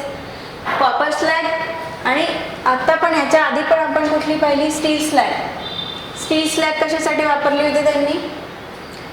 Same steel slag कशासाठी वापरले होते? Material for which of the following improvement in agriculture soil. So copper slag पण sustainable असेलच ना. जी slag येते त्याला आपण यूज करतोय म्हणजे हे बनवण्यासाठी, रस्ते बनवण्यासाठी. So that will be एन्व्हायरमेंटली sustainable only. So 1 2 and 3. आता पुढचं काम काय की hot mix एसएफआर technology, cold mix एसएफआर technology काय आहे ते बघणे.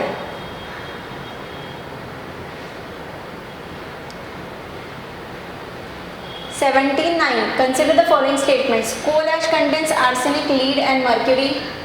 ओके, यस कोल ॲश आहे, असू शकते, अगदी ट्रेसेसमध्ये जरी आले तरी पण ते असणारच ॲश आहे. Coal fired power plants release sulphur dioxide and oxides of nitrogen into the environment. Yes, very common gases. High ash content is observed in Indian Coal.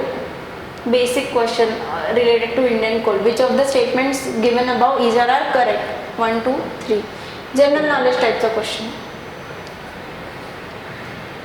Question number 80.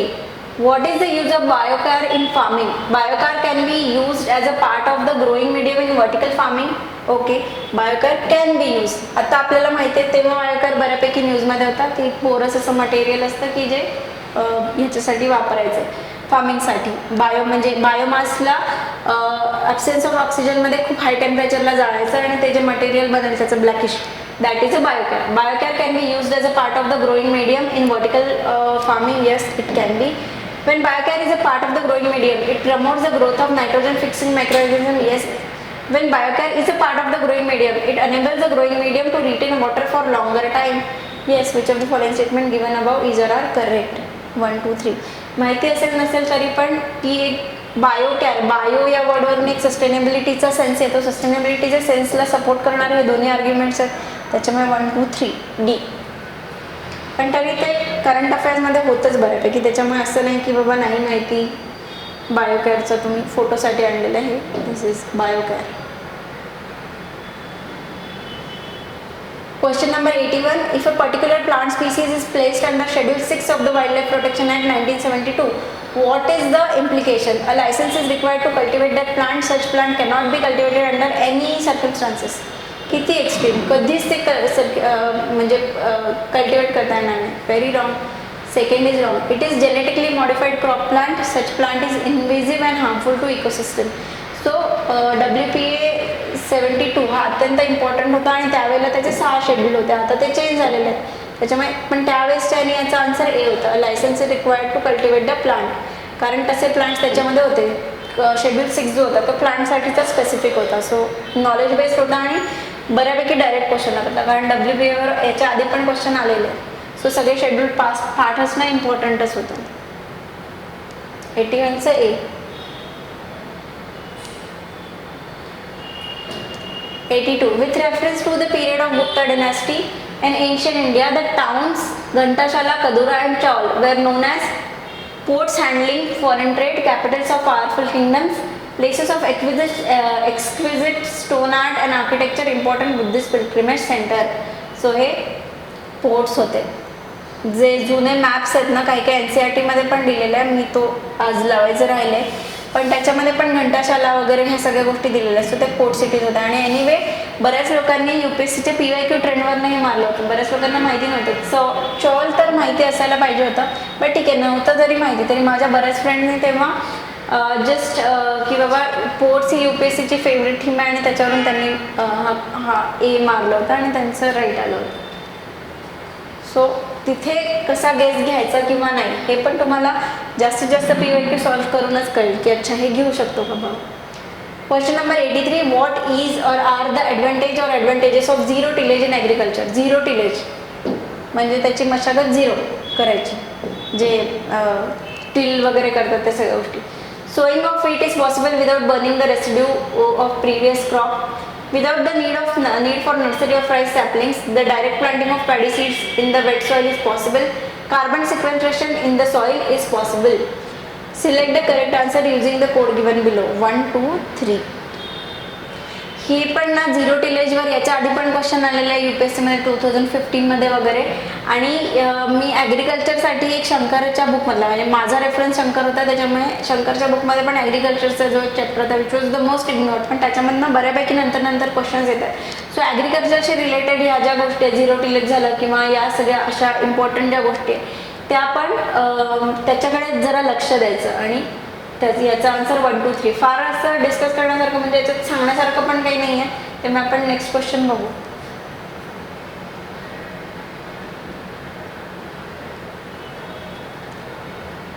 According to India's national policy on biofuels, which of the following can be used as raw material for production of biofuels? Select the correct answer using the code given below. Options पाहिले, परत इथे 6 आहे हां, म्हणजे एलिमिनेशनला इथे त्यांनी जागा दिलेली आहे, हे लक्षात घ्यायचं.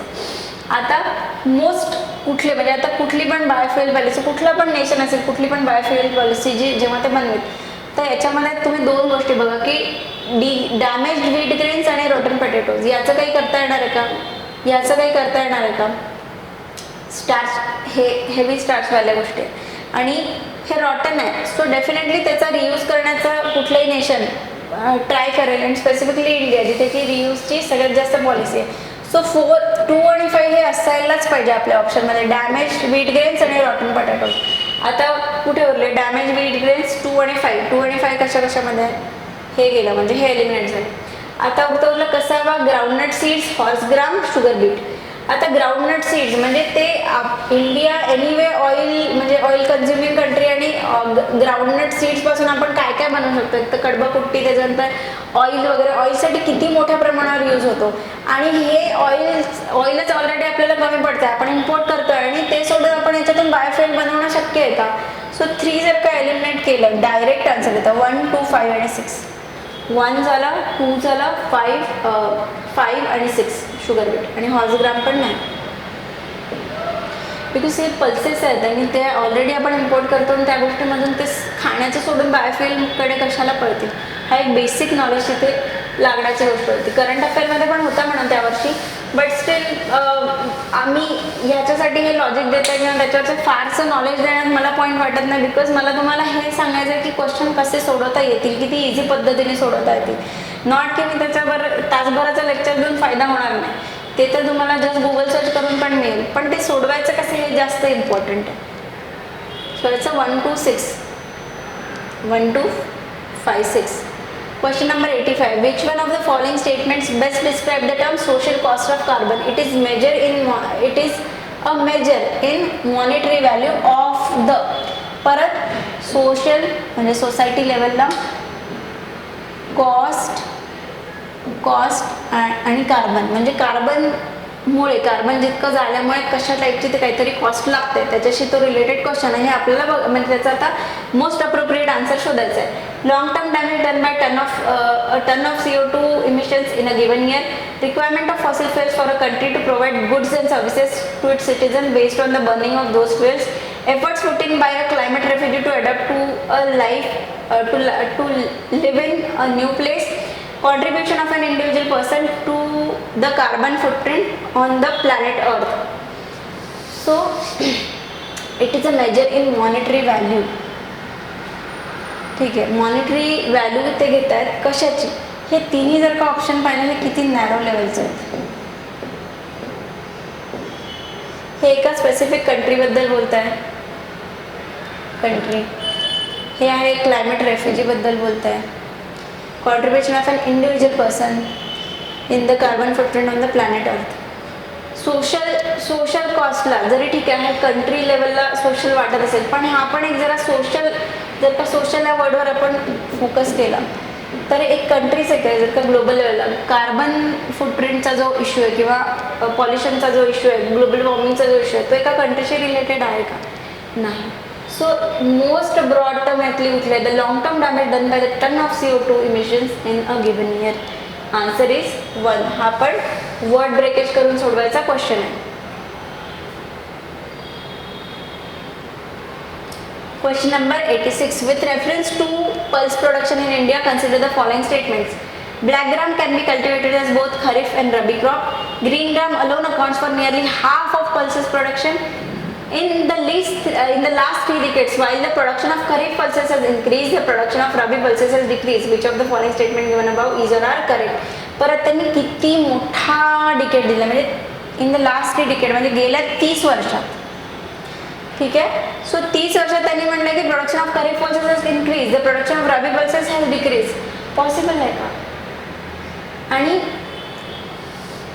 ह्या ज्या अशा न्यूज आहेत ना की पल्सेसबद्दल वगैरे, एनिवे त्याच्या इम्पोर्ट एक्सपोर्टशी रिलेटेड बऱ्याचदा या गोष्टी न्यूजमध्ये येतात, त्याच्यामुळे त्याच्यावरून पण एक जनरल सेन्स असलं पाहिजे की पल्सेसचं आपल्याकडे काय हे आहे. आता black gram can be cultivated as both kharif and rabi crop. Yes it can be. म्हणजे कुठेतरी इंडियामध्ये एवढे फार्मर्स आहेत आणि एकाने एका जमिनीवर एक रोप जरी लावलं किंवा 2 रोप जरी लावले तरी पण ते इट कॅन बी कन्सिडर. म्हणजे खरीफचं रबी, रबीचं खरीफ अशा याच्यात जरी घेतलं तरी पण that will be considered as a rabi crop. किंवा म्हणजे रबी क्रॉप नाही कन्सिडर केला जाणार बट कॅन बी कल्टिवेटेड म्हटलंय. इट असं नाही की ते इट मस्ट बी किंवा असं काही फोकस करून सांगितलं. It can be. So 1 is right. हे गेलं.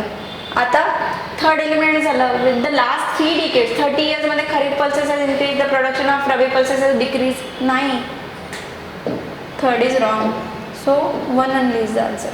Green gram alone accounts for nearly half of the pulse production. Green gram म्हणजे मूग, आणि मूग जनरली आपल्या घरातच एवढी कमी येते, त्याची प्राइस जास्त आहे. जर का ती एवढ्या म्हणजे सप्लाय डिमांडने जर का विचार केला, ती एवढ्या मोठ्या प्रमाणात जर का प्रोडक्ट प्रोड्यूस होत असते तर त्याची एवढी किंमत राहिली नसती बाकीच्या डाळींपेक्षा. ठीक आहे, त्याच्यामुळे this is also wrong. So 1 is the answer. म्हणजे बऱ्यापैकी आता ना हे सगळे जनरल नॉलेजवर, आपल्या बेसिक डेलीच्या नॉलेजवर, जनरल सेन्सवर सोडवण्यासारखे क्वेश्चन्स होते.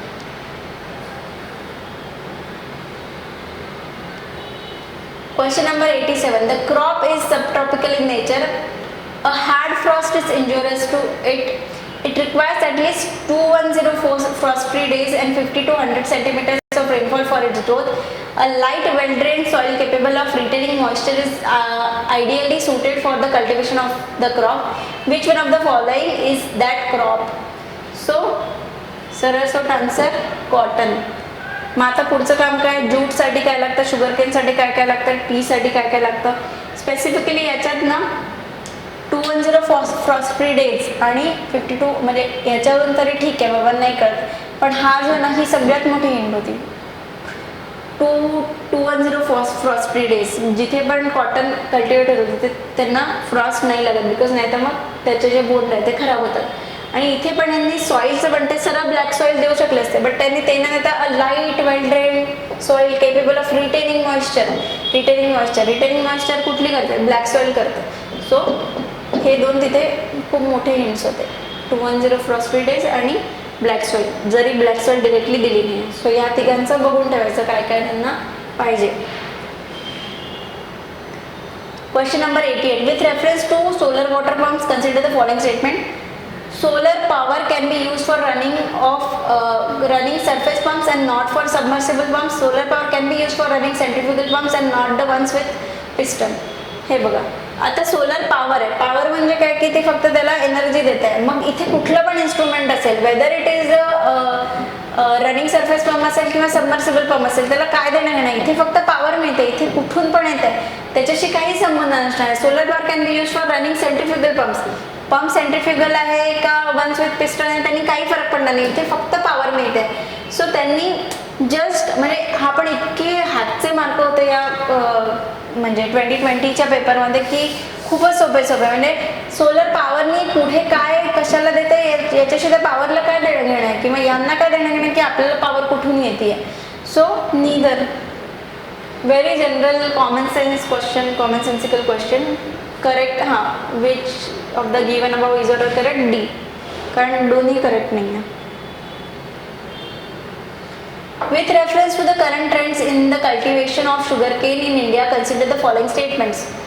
A substantial saving in seed material is made when bud chip seedlings are raised in a nursery and transplanted in the main field. When direct planting of sets is done, the germination percentage is better with single-budded sets as compared to sets with many buds. If bad weather conditions prevail, then sets are directly planted. Single-budded sets have a better survival as compared to large sets. Sugarcane can be cultivated using settling prepared from tissue culture. Which of the statement given above is or are correct? So cultivation of sugarcane आहे, ठीक आहे. Substrate आणि आता इथे काहीतरी बड chip settling किंवा sets वगैरे अशा काय काय गोष्टी दिलेल्या आहेत, ठीक आहे. माझं म्हणणं आहे की तुम्हाला यातली काही गोष्ट माहिती नाही ना, बड चिप सेटलिंग माहिती आहे ना, सेट्स माहिती आहे ना, काही पण एक जनरल अंडरस्टँडिंग बघा. 2 आणि सेकंड थर्ड स्टेटमेंट वाचा. When direct planting of sets is done, the germination percentage is better with single budded sets as compared to sets with many buds. So जिथे म्हणजे ऊसाचा एक पेर आहे किंवा वॉटेवर जे ते जर का पेरतात तर इथे बर्ड्स जास्त आहेत समजा. सो ज्याला बर्ड्स जास्त आहे त्याची ऑब्व्हियसली सर्वायव्हिंग कॅपॅसिटी जास्त असणार. जर का सिंगलच बर्ड आहे तर तो मिला तर ते चालत जाईल ना. त्याच्यामुळे हा कॉमन सेन्सिकल दृष्टी नाही पण जर का sets is done the germination percentage is better with single budded sets as compared two sets with many birds. माझं म्हणणं आहे की सेट्स पण सोडून द्या. कुठली पण एखादी गोष्ट सिंगल बर्डेड म्हणजे सिंगल बर्ड असेल त्याला तर त्याचं सर्वायवल जास्त असणार आहे की मल्टिपल बर्ड्स असतील त्याचे सर्वायवल जास्त असणार आहे. ऑब्व्हियसली ज्याचे मल्टिपल असतील त्याचं सर्वायवल रेट जास्त असणार आहे. त्याच्यामुळे this is wrong. If bad weather condition prevail in sets are directly planted single budded sets have better survival as compared to. इथे काहीही असू दे, बॅड वेदर असू दे, चांगलं असू दे, single budded sets have better survival as compared to large sets नसणार. ज्याच्यामध्ये जास्त असणार तेच जास्त व्यवस्थित सर्वायवल होईल ना. त्याच्यामुळे this is also wrong. So 2 आणि 3 एलिमिनेट झालं. उरलं 1 and 4. डिरेक्टली एलिमिनेशनने आन्सर येतं. Substantial saving in seeds material is made when bud chip settlings are raised in nursery and transplanted in the main field. कुठली पण एखादी असेल जर का डायरेक्ट एखादं पीक असेल ते डायरेक्ट तिकडे टाकण्यापेक्षा जर का नर्सरीमध्ये त्याला थोडंसं हे केलं, थोडंसं ग्रो होऊ दिलं तर मग ते तिकडे जाऊन त्याचे सर्वायवल रेट डेफिनेटली जास्त असतील. So first is right. Sugar cane can be cultivated in settlings prepared from tissue culture. Yes, can be cultivated using settling prepared from tissue culture. Yes, definitely right. So हे माहिती असेल, bird माहिती असेल नसेल किंवा काय कुठली पण गोष्ट लिव्हिंग जी आहे ज्याच्यामधून नवीन गोष्टी निघत आहेत. सो ज्याच्यात मल्टिपल चान्सेस ऑफ सर्वायवल केव्हा असतील की जेव्हा मल्टिपल बर्ड्स असतील ना. डेफिनेटली. सो हे वाचूनच खूपच कॉमन सेन्सिकल क्वेश्चन आहे. म्हणजे याच्यामध्ये मी एक्सप्लेन पण कसं करू मला तो पण प्रश्न पडतो. इतकं ते कॉमन लेवलला तो क्वेश्चन आहे. Question number 90. In the context of India, which of the following is or are considered to be practices of eco-friendly agriculture? Crop diversification, legume intensification, tensiometer use, vertical farming. Select the correct answer using the code given below.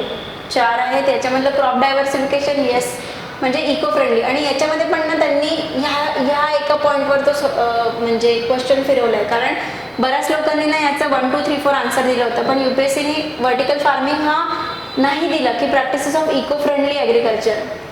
जरी तो असेल तरी पण त्यांचं काय म्हणणं आहे की हे in context of India. In context of India तेव्हा वर्टिकल फार्मिंगचा आता पण खूप जास्त लेवलला तो प्रमाणात ती गोष्ट अजून पण म्हणजे हळूहळू आता ती प्रोग्रेस होतीये. त्याच्यामुळे हे नाही आहे.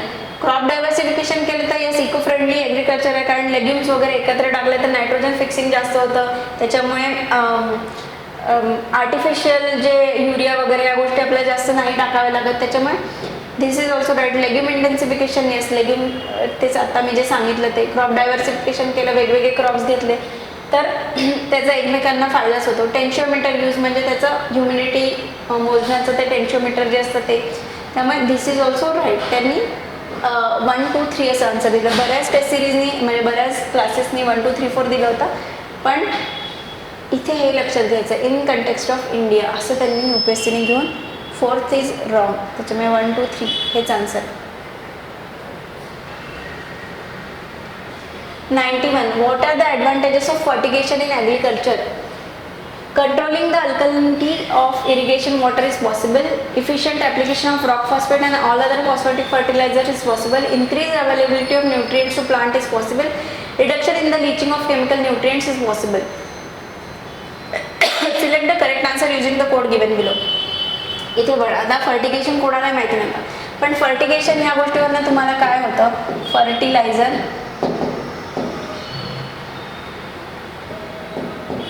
फर्टिलायझर प्लस इरिगेशन म्हणजे ते काय करत असतील की जिथे जिथे पाणी सोडतात त्याच्यामध्येच ते फर्टिलायझर सोडतात. So controlling the alkalinity of irrigation water is possible. Yes होऊ शकतं, माहीत नाही. सेकंड बाजू efficient application of rock phosphate. Irrigation म्हणजे काय, पाणी आहे त्याच्यामध्ये ते रॉक फॉस्फेट टाकतील and all other phosphatic fertiliser is possible. म्हणजे हे थोडंसं रॉंग नाही वाटत आहे का की पाण्यात सपोज तुमचं कोणाकडे ठिबक सिंचन असेल किंवा स्प्रिंकलर असतील त्याच्यामध्ये ते रॉक फॉस्फेट टाकतील आणि मग ते जाईल का असं. Definitely not. सो हे एलिमिनेट केलं की आन्सर आला. 1, 3, 4 थर्ड काय increase availability of nutrients to plants is possible. Yes. Fertiliser irrigation सोबत दिले तर इन्क्रीज अवेलेबिलिटी होईल त्या फर्टिलायझरची. Reduction in the leaching of chemical nutrients possible, कारण की खूप मोठ्या लेवलवर ते जाणार नाही. खूप मोठ्या पाण्यात आपण थोडंसं टाकू, हाताने टाकलं तर कदाचित एका ठिकाणी जास्त एका ठिकाणी कमी होईल.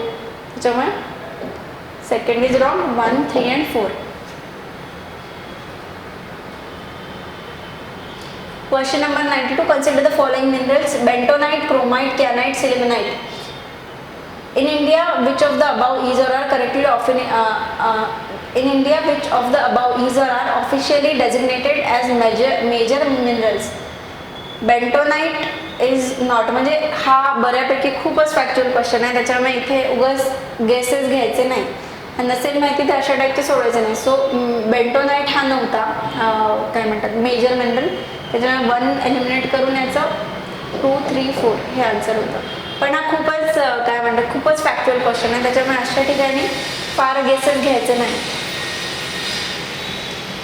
Question number 93. With reference to ocean mean temperature, which of the following statements is or are correct? OMT is measured up to the depth of 26 degrees Celsius isotherm, which is 129 meters in the southwestern Indian Ocean during January-March. OMT collected during January to March can be used in assessing whether the amount of rainfall in monsoon will be less or more than certain long-term mean. आता हे दोन्ही statement बघा. OMTची एवढी detail माहिती की 26 degree सेल्सिअसचा isotherm, 129 metre बद्दलचा, south west Indian ocean during जानेवारी-मार्च, हे म्हणजे याच्यातली हे एवढं डिटेलमध्ये कोणाला माहिती नव्हतं. पण ocean mean temperature south western Indian ocean एवढ्या स्पेसिफिक म्हणजे किती नॅरो स्टेटमेंट केलं आहे. पहिली गोष्ट तर 26 डिग्री सेल्सिअस, त्याच्यानंतर 129 मीटर्स, त्याच्यात पण south western Indian ocean during ते पण ड्युरिंग जानेवारी आणि मार्च. डू यू थिंक की याच्यामधली ती सगळी गोष्ट बरोबर देतील? नाही. This was wrong. This is याच्यामध्ये काय म्हणलं very generalistic statement. OMT collected during जानेवारी-मार्च can be used as assessing whether the amount of rainfall monsoon. जानेवारी-मार्च काय कधी पण त्यांनी करा, समजा तुम्ही डिसेंबरमध्ये घेतलं असेल तरी पण त्याचा काही ना काही प्रमाणात मान्सूनचा आपण गेज घ्यायला तर उपयोग करू शकतो ना. So this is a very broader statement. This was right, this is wrong. याच्याशी OMT काय आहे, त्याच्यानंतर OMT काय आहे, त्याच्याशी रिलेटेड काय कन्सेप्ट आहे, ही डेप्थ खरंच ही एवढी आहे का, खरंच 26 डिग्रीचा हे आहे का, आयसोथर्म आहे का, हे चेक करा. खरंच हे साऊथ वेस्टर्न इंडियन ओशन आहे का, ह्या सगळ्या गोष्टी चेक करा. एक गुगल टाकाल त्या सगळ्या गोष्टी मिळतील. पण माझा मूळ मुद्दा असा आहे की इथे नॉलेज देऊन मला तुमचा वेळ वाया घालवायचा नाही आहे, पण मला तुमच्या डोक्यात ही गोष्ट हळूहळू भरवायची आहे की PYQ किंवा जनरल स्टडीजचा जो हा पेपर आहे हा ॲक्च्युली जनरल स्टडीजच्याच डोकं घेऊन जायचं आहे. खूप जास्त स्पेसिफिकेशनमध्ये जायचं नाही आहे. काही काही स्पेसिफिक गोष्टी असतात, हिस्ट्रीच्या रिलेटेड फॅक्ट आहे, काही फॅक्च्युअल आहे, तिथे स्पेसिफिकेशन्स पाहिजेत. पण तुम्ही खूप जनरल डोकं जरी ठेवलं, जनरल नॉलेज जरी वापरलं तरी पण बऱ्याचशा गोष्टी एलिमिनेशनने आपल्याला करता येतात. Question number 94. With reference to chemical fertilisers in India consider the following statement. At present the retail price of chemical fertilizers is market driven and not administered by the government. Ammonia, which is an input of urea, is produced from natural gas. Sulfur, which is a raw material for phosphoric acid fertilizer, is a byproduct of oil refineries. Which of the statements given above is or are correct? So हा पण माहिती असायला पाहिजे की chemical fertiliser, आणि एवढं पण माहिती आहे की इंडियामध्ये जे युरिया आहे that is controlled by state म्हणजे गव्हर्नमेंट. सो त्याच्यामुळे at present retail price of chemical fertiliser in market driven and not administered by the government. This was completely wrong. So हे गेलं 2 इज डेफिनेटली राईट. उरतावरला 3. Ammonia which is an input of urea is produce from natural gas. Yes. जेव्हा आपण जॉग्रफीमध्ये म्हणजे मला तर माझ्या जॉग्रफीच्या सरांनी हे सगळं सांगितलं होतं की जिथे म्हणजे जिथे पण मायनिंग वगैरे सुरू असतं तर मग किंवा गॅस वगैरे जिथे काढतात, ऑइल जिथे काढतात, तो तिथे या सगळ्या गोष्टी म्हणजे युरिया किंवा नॅचरल गॅस याच्यापासून फर्टिलायझर्स वगैरे हे बाय प्रॉडक्ट्स निघतात. सो कोणी पण जो पण UPSCचा अभ्यास करतो त्यांनी ही जनरल माहिती ही त्यांना असतेच. त्याच्यामुळे this was right. Sulphur which is a raw material for phosphoric acid fertiliser is a by product of oil refinery. Oil refinery and sulfur, these are very much connected. So this was also right. आणि हा directly जरी माहिती नसेल तरी पण आपण जिथून म्हणजे ओमान किंवा इराण या लोकांकडनं आपले ॲग्रीमेंट्स आहेत फर्टिलायझरसाठी, त्यांच्याकडनं आपण फर्टिलायझर घेतो पण तिकडे प्रोडक्ट करतो. सो हे का बरं, कारण की ते नॅचरल गॅस वगैरे आहेत त्याच्यामुळे या सगळ्या गोष्टी आहेत. सो तसं नाही तर इनडायरेक्टली तुम्ही त्याला कनेक्ट करू शकता. Question number 95. With reference to India's desert national park, which of the following statements are correct? It is spread over 2 districts. There is no human habitation inside the park. It is one of the natural habitats of Great Indian Bustard. Select the correct answer using the code given below.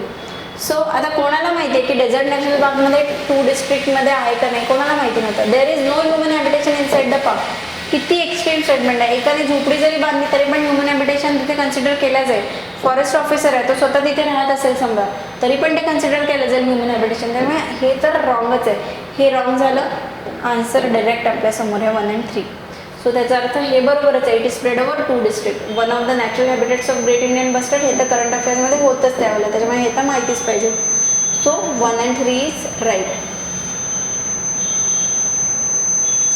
Question number 96. Siachen glacier is situated to the east of Aksai Chin. परत मॅपिंगचा आणि त्यावर्षी तर बऱ्यापैकी न्यूजमध्येच होतं. हा विजनच्या PT 365मध्ये वगैरे किंवा म्हणजे मंथली मॅगझिनमध्ये कितीतरी वेळेला हा मॅप आला होता. अक्साई चीन आणि अक्साई चीन झालं, त्याच्यानंतर सियाचीन ग्लेशियर झालं, या सगळ्या गोष्टी. त्याच्यामुळे हा खूप करंट अफेअर्सशी रिलेटेड होता. East of layer, north of Gilgit, north of Nubra valley. North of Nubra valley याचा आन्सर आहे, पण हा पूर्ण मॅपिंगशी रिलेटेड क्वेश्चन आणि बरेचदा हा मॅप त्याच्यासाठी मी इथे आता तुम्हाला दिसतंय की नाही माहिती नाही, पण सियाचीन ग्लेशियरचा जरी माहिती असेल तरी इथे नुब्रा व्हॅली आहे. इथे आता मला वाटतं हे दिसतच नाही आहे, त्याच्यामुळे मी फार एक्सप्लेन करून पण फायदा नाही. पण तुमचे जे मॅप्स आहेत त्याच्यामध्ये पण तुम्हाला नुब्रा व्हॅली कळेल. सो त्याच्यावरून कळेल की अच्छा आहे इथे आहे. पण हा त्यावर्षी एनिवे खूप करंट अफेअर्समध्ये होता मॅपिंगचा क्वेश्चन आणि बऱ्याच लोकांनी म्हणजे बऱ्याच ठिकाणी त्याचा दिलेलाच होता. हा एवढाच मॅप ते द्यायचे आणि इथे हा एवढाच मॅप द्यायचे आणि तिथे सियाचीन ग्लेशियर, अक्साई चीन वगैरे या सगळ्या गोष्टी होत्याच त्याच्यामध्ये. त्यामुळे मॅपिंग पण कंटिन्युअस बघायलाच पाहिजे. With reference to the history of India consider the following pairs famous place present state. Bhilsa Madhya Pradesh, Dwarasamudra Maharashtra, Girinagar Gujarat, Sthaneshwara Uttar Pradesh. Which of the pairs given above is are correctly matched. So याच्यामध्ये ना परत त्यांनी एलिमिनेशनला जागा दिली आहे. आता मला इतक्या वेळेला मी हा चार्ट म्हणजे तुम्हाला दाखवला आहे ना की ह्या एका चार्टमधनं मिनिमम 8 ते 10 क्वेश्चन सॉल्व्ह झालेले आहेत. सो मिनिमम म्हणते मी, त्याच्यापेक्षा तर जास्तच झाले असतील पण डनी. आता द्वारसमुद्र महाराष्ट्र इथे ना मी यादवाच, होयासाळा, फॅलेबिडू आणि द्वारसमुद्र. सो होयासाळा कुठे होते, ह्या साईडला खाली होते. महाराष्ट्र कुठे, इकडे यादवांचा महाराष्ट्र इकडचा एरिया. सो होयासाळा, फॅलेबिडू, द्वारसमुद्र. सो याच्यावरनं मला हे कळलं की नाही हे डेफिनेटली महाराष्ट्रामध्ये नाहीच आहे. So this is wrong.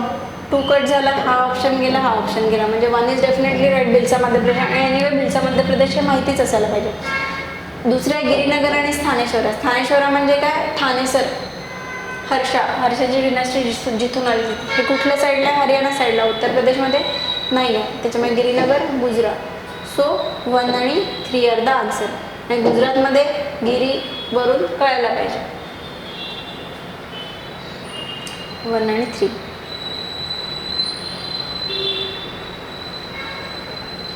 98. Consider the following statements. 36% of India's districts are classified as overexploited or critical by the Central Groundwater Authority CGWA. CGWA was formed under the Environmental Protection Act.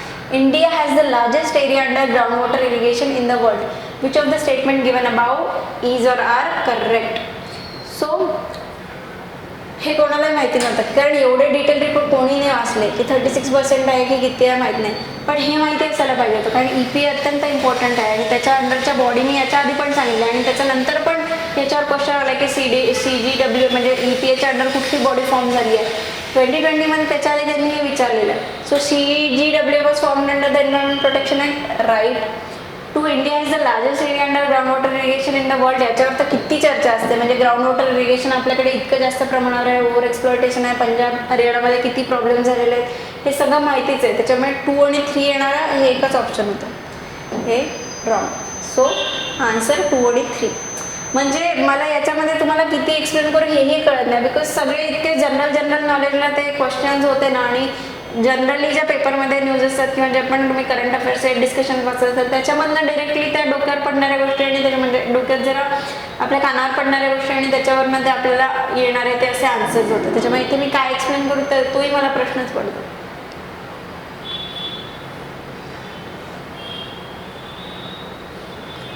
Consider the following statements. Jet streams occur in the northern hemisphere only. Only some cyclones develop an eye. The temperature inside the eye of a cyclone is nearly 10 degrees Celsius lesser than that of the surroundings. Which of the statements given above is or are correct? So जॉग्रफीचा question आहे, concept related question आहे. So जो पण geography करतो, jet stream occur in the northern hemisphere only, हे आहे का नाही, दोन्ही हेमिस्फिअरमध्ये. तर जेट स्ट्रीम म्हणजे फास्ट जाणार आहे अप्पर ॲटमॉस्फिअरमध्ये. So this was wrong, this gone. So second is definitely right. Only some cyclones develop नाही. हो, जर का सायक्लॉन ही कन्सेप्ट माहिती असेल तर ते पण कळेल. The temperature inside the eye of a cyclone is nearly 10 degree lesser than that of the surroundings. The temperature temperature inside the eye. So इथे त्यांनी प्रेशरला चेंज केलं आहे की त्यांनी प्रेशर डिफरन्स असतो ना की हे काय म्हणतात टेम्परेचर. बट स्टील आता कसं म्हणजे छोट्या छोट्या गोष्टी पण आपल्या NCERTचं हे बुक आहे त्याच्यामध्ये मी हे रेफरन्स दाखवलं आहे. छोट्या छोट्या गोष्टी म्हणजे छोट्या त्यांनी जे हे पण दिले आहे डायग्राम्स त्या पण किती महत्त्वाचे आहे ते इथून कळेल. सो इथे ना सबसाइडिंग वॉर्म एअर म्हणजे इथे टेम्परेचर वॉर्म असणार आहे, ठीक आहे. तर ते पण नाही केलं तरी पण आपण किती मायन्युटली ऑब्झर्व करायला पाहिजे बघा. इथे T2 आहे म्हणजे इथे किलोमीटर दिलेलं आहे त्यांनी आणि टेम्परेचर दिलेलं आहे. सो टेम्परेचर इथे असं आहे म्हणजे हा आउटर पोर्शन आहे, हे कमी आहे. त्याच्यानंतर आयमध्ये ते वाढत आहे, हे इथे वाढलेलं दिसतं आहे टेम्परेचर. परत ते T2चा जो आयसोथर्म आहे तो इकडे गेलेला आहे. सो आपल्याला इथे कळतं की आयच्या बाजूचा जो एरिया आहे तिथे कमी टेम्परेचर आहे पण आयमध्ये जास्त टेम्परेचर आहे. इथे पण T1चा जो आहे आयच्या बाजूला कमी आहे पण आयमध्ये ते वाढून परत आयच्या आजूबाजूला ते परत कमीला जात आहे. त्याऐवजी प्रेशर जर का पाहिलं तर प्रेशर काय होतं की P2चा जो आहे इथे प्रेशर इथे थोडंसं जास्त आहे ते ड्रॉप होतं आहे इथे आयमध्ये आणि ते इथे वाढतं आहे. इथे पण प्रेशर बघितलं तर या साईडला जास्त इथे तर ते पूर्णच ड्रॉप झालेलं आहे, इथे पण पूर्ण ऑलमोस्ट 0 प्रेशर आहे. सो हा एवढा जरी तुम्ही डायग्राम जरी पाहिला तरी पण या पण गोष्टी अशा म्हणजे बसतात डोक्यामध्ये की अच्छा टेम्परेचर तर इथे हाय आहे. कन्सेप्च्युअली तर जेव्हा पण सायक्लॉन आपण शिकतो त्याच्यामध्ये कन्सेप्च्युअली तर हे कळतंच की इथे टेम्परेचर जास्त आहे. पण ते नसेल तरी पण हे असे डायग्राम्स पण जरी मायन्युटली जर का आपण ऑब्झर्व केलं तरी पण हे आन्सर्स मिळतात आपल्याला इथे. सो याचा answer C2 only some cyclone develop आहे आणि इथे द टेम्परेचर इनसाइड डायफर इज नियरली 10 डिग्री लेसर नाही आहे, जास्त असतं इनफॅक्ट आयमध्ये टेम्परेचर, प्रेशर कमी असतं. 100 question. Among the following tiger reserves which one has the largest area under critical tiger habitat. यावर्षी 2020 त्यांनी खूप प्रोटेक्टेड एरियाजवर खूप क्वेश्चन विचारले होते. आता क्रिटिकल टायगर हॅबिटेट कोणाचा किती हे एवढं कोणी वाचलं नव्हतं पण हे माहिती होतं की नागार्जुन सागर श्रीशैलम हा लार्जेस्ट टायगर रिझर्व आहे, त्याच्यावरून डिरेक्टली हा आन्सर यायला पाहिजे होता. सो कॉर्बेट काय, रणथंभोर काय, सुंदरबन्स हे सगळं बघितलं, हे सगळं माहिती पाहिजे. बट स्टील हा आणि हा बऱ्यापैकी करंट अफेअरच्या प्रत्येक सोर्समध्ये दिलं होतं की Nagarjuna Sagar Srisailam this was the largest tiger area. So जो लार्जेस्ट असेल त्याचाच क्रिटिकल एरिया असं असेल का की बाबा हा खूप मोठा टायगर रिझर्व पण त्याचा कोर एवढाच आहे म्हणजे क्रिटिकल टायगर रिझर्व एरिया असं एवढा मोठा बफर तर नाही देणार definitely. This will be Nagarjuna Sagar Srisailam tiger area. So अशा पद्धतीने आपले 2025 पासूनचे 2025 झाले तिथपासून ते 2024 ते 2020 पर्यंतचे संपूर्ण आपण क्वेश्चन्स डिस्कस केले आहे. सो माझा या सगळ्यांमधनं एकच उद्देश होता की तुम्हाला खूप सिम्प्लिफाय करून त्या कन्सेप्ट कळल्या पाहिजे किंवा खूप सिम्प्लिफाय करून ते क्वेश्चन्स तुम्हाला कळले पाहिजे की अच्छा एवढ्या नॉर्मल लेवलला येऊन आपल्याला सोडवायचं आहे. UPSC आहे म्हणजे त्या बर्डन खाली येऊन खूप काहीतरी स्पेसिफिक आपण सोडवतो आहे आणि खूपच काहीतरी कठीण गोष्ट आहे ही न राहता ती किती सोपी गोष्ट आहे आणि प्रिलिम्स क्लिअर करणं किती सोपी गोष्ट आहे हाच माझा एवढा उद्देश होता. सो याच्या पुढे पण काही आता आपण मेंटरशिप बॅचमध्ये भेटूच आणि याच्या पुढे पण काही जे पण माझे ऑब्झर्वेशन्स असतील त्याच्यासाठी मी छोटे छोटे व्हिडिओज पोस्ट करत राहील. ओके, चलो, थँक्यू.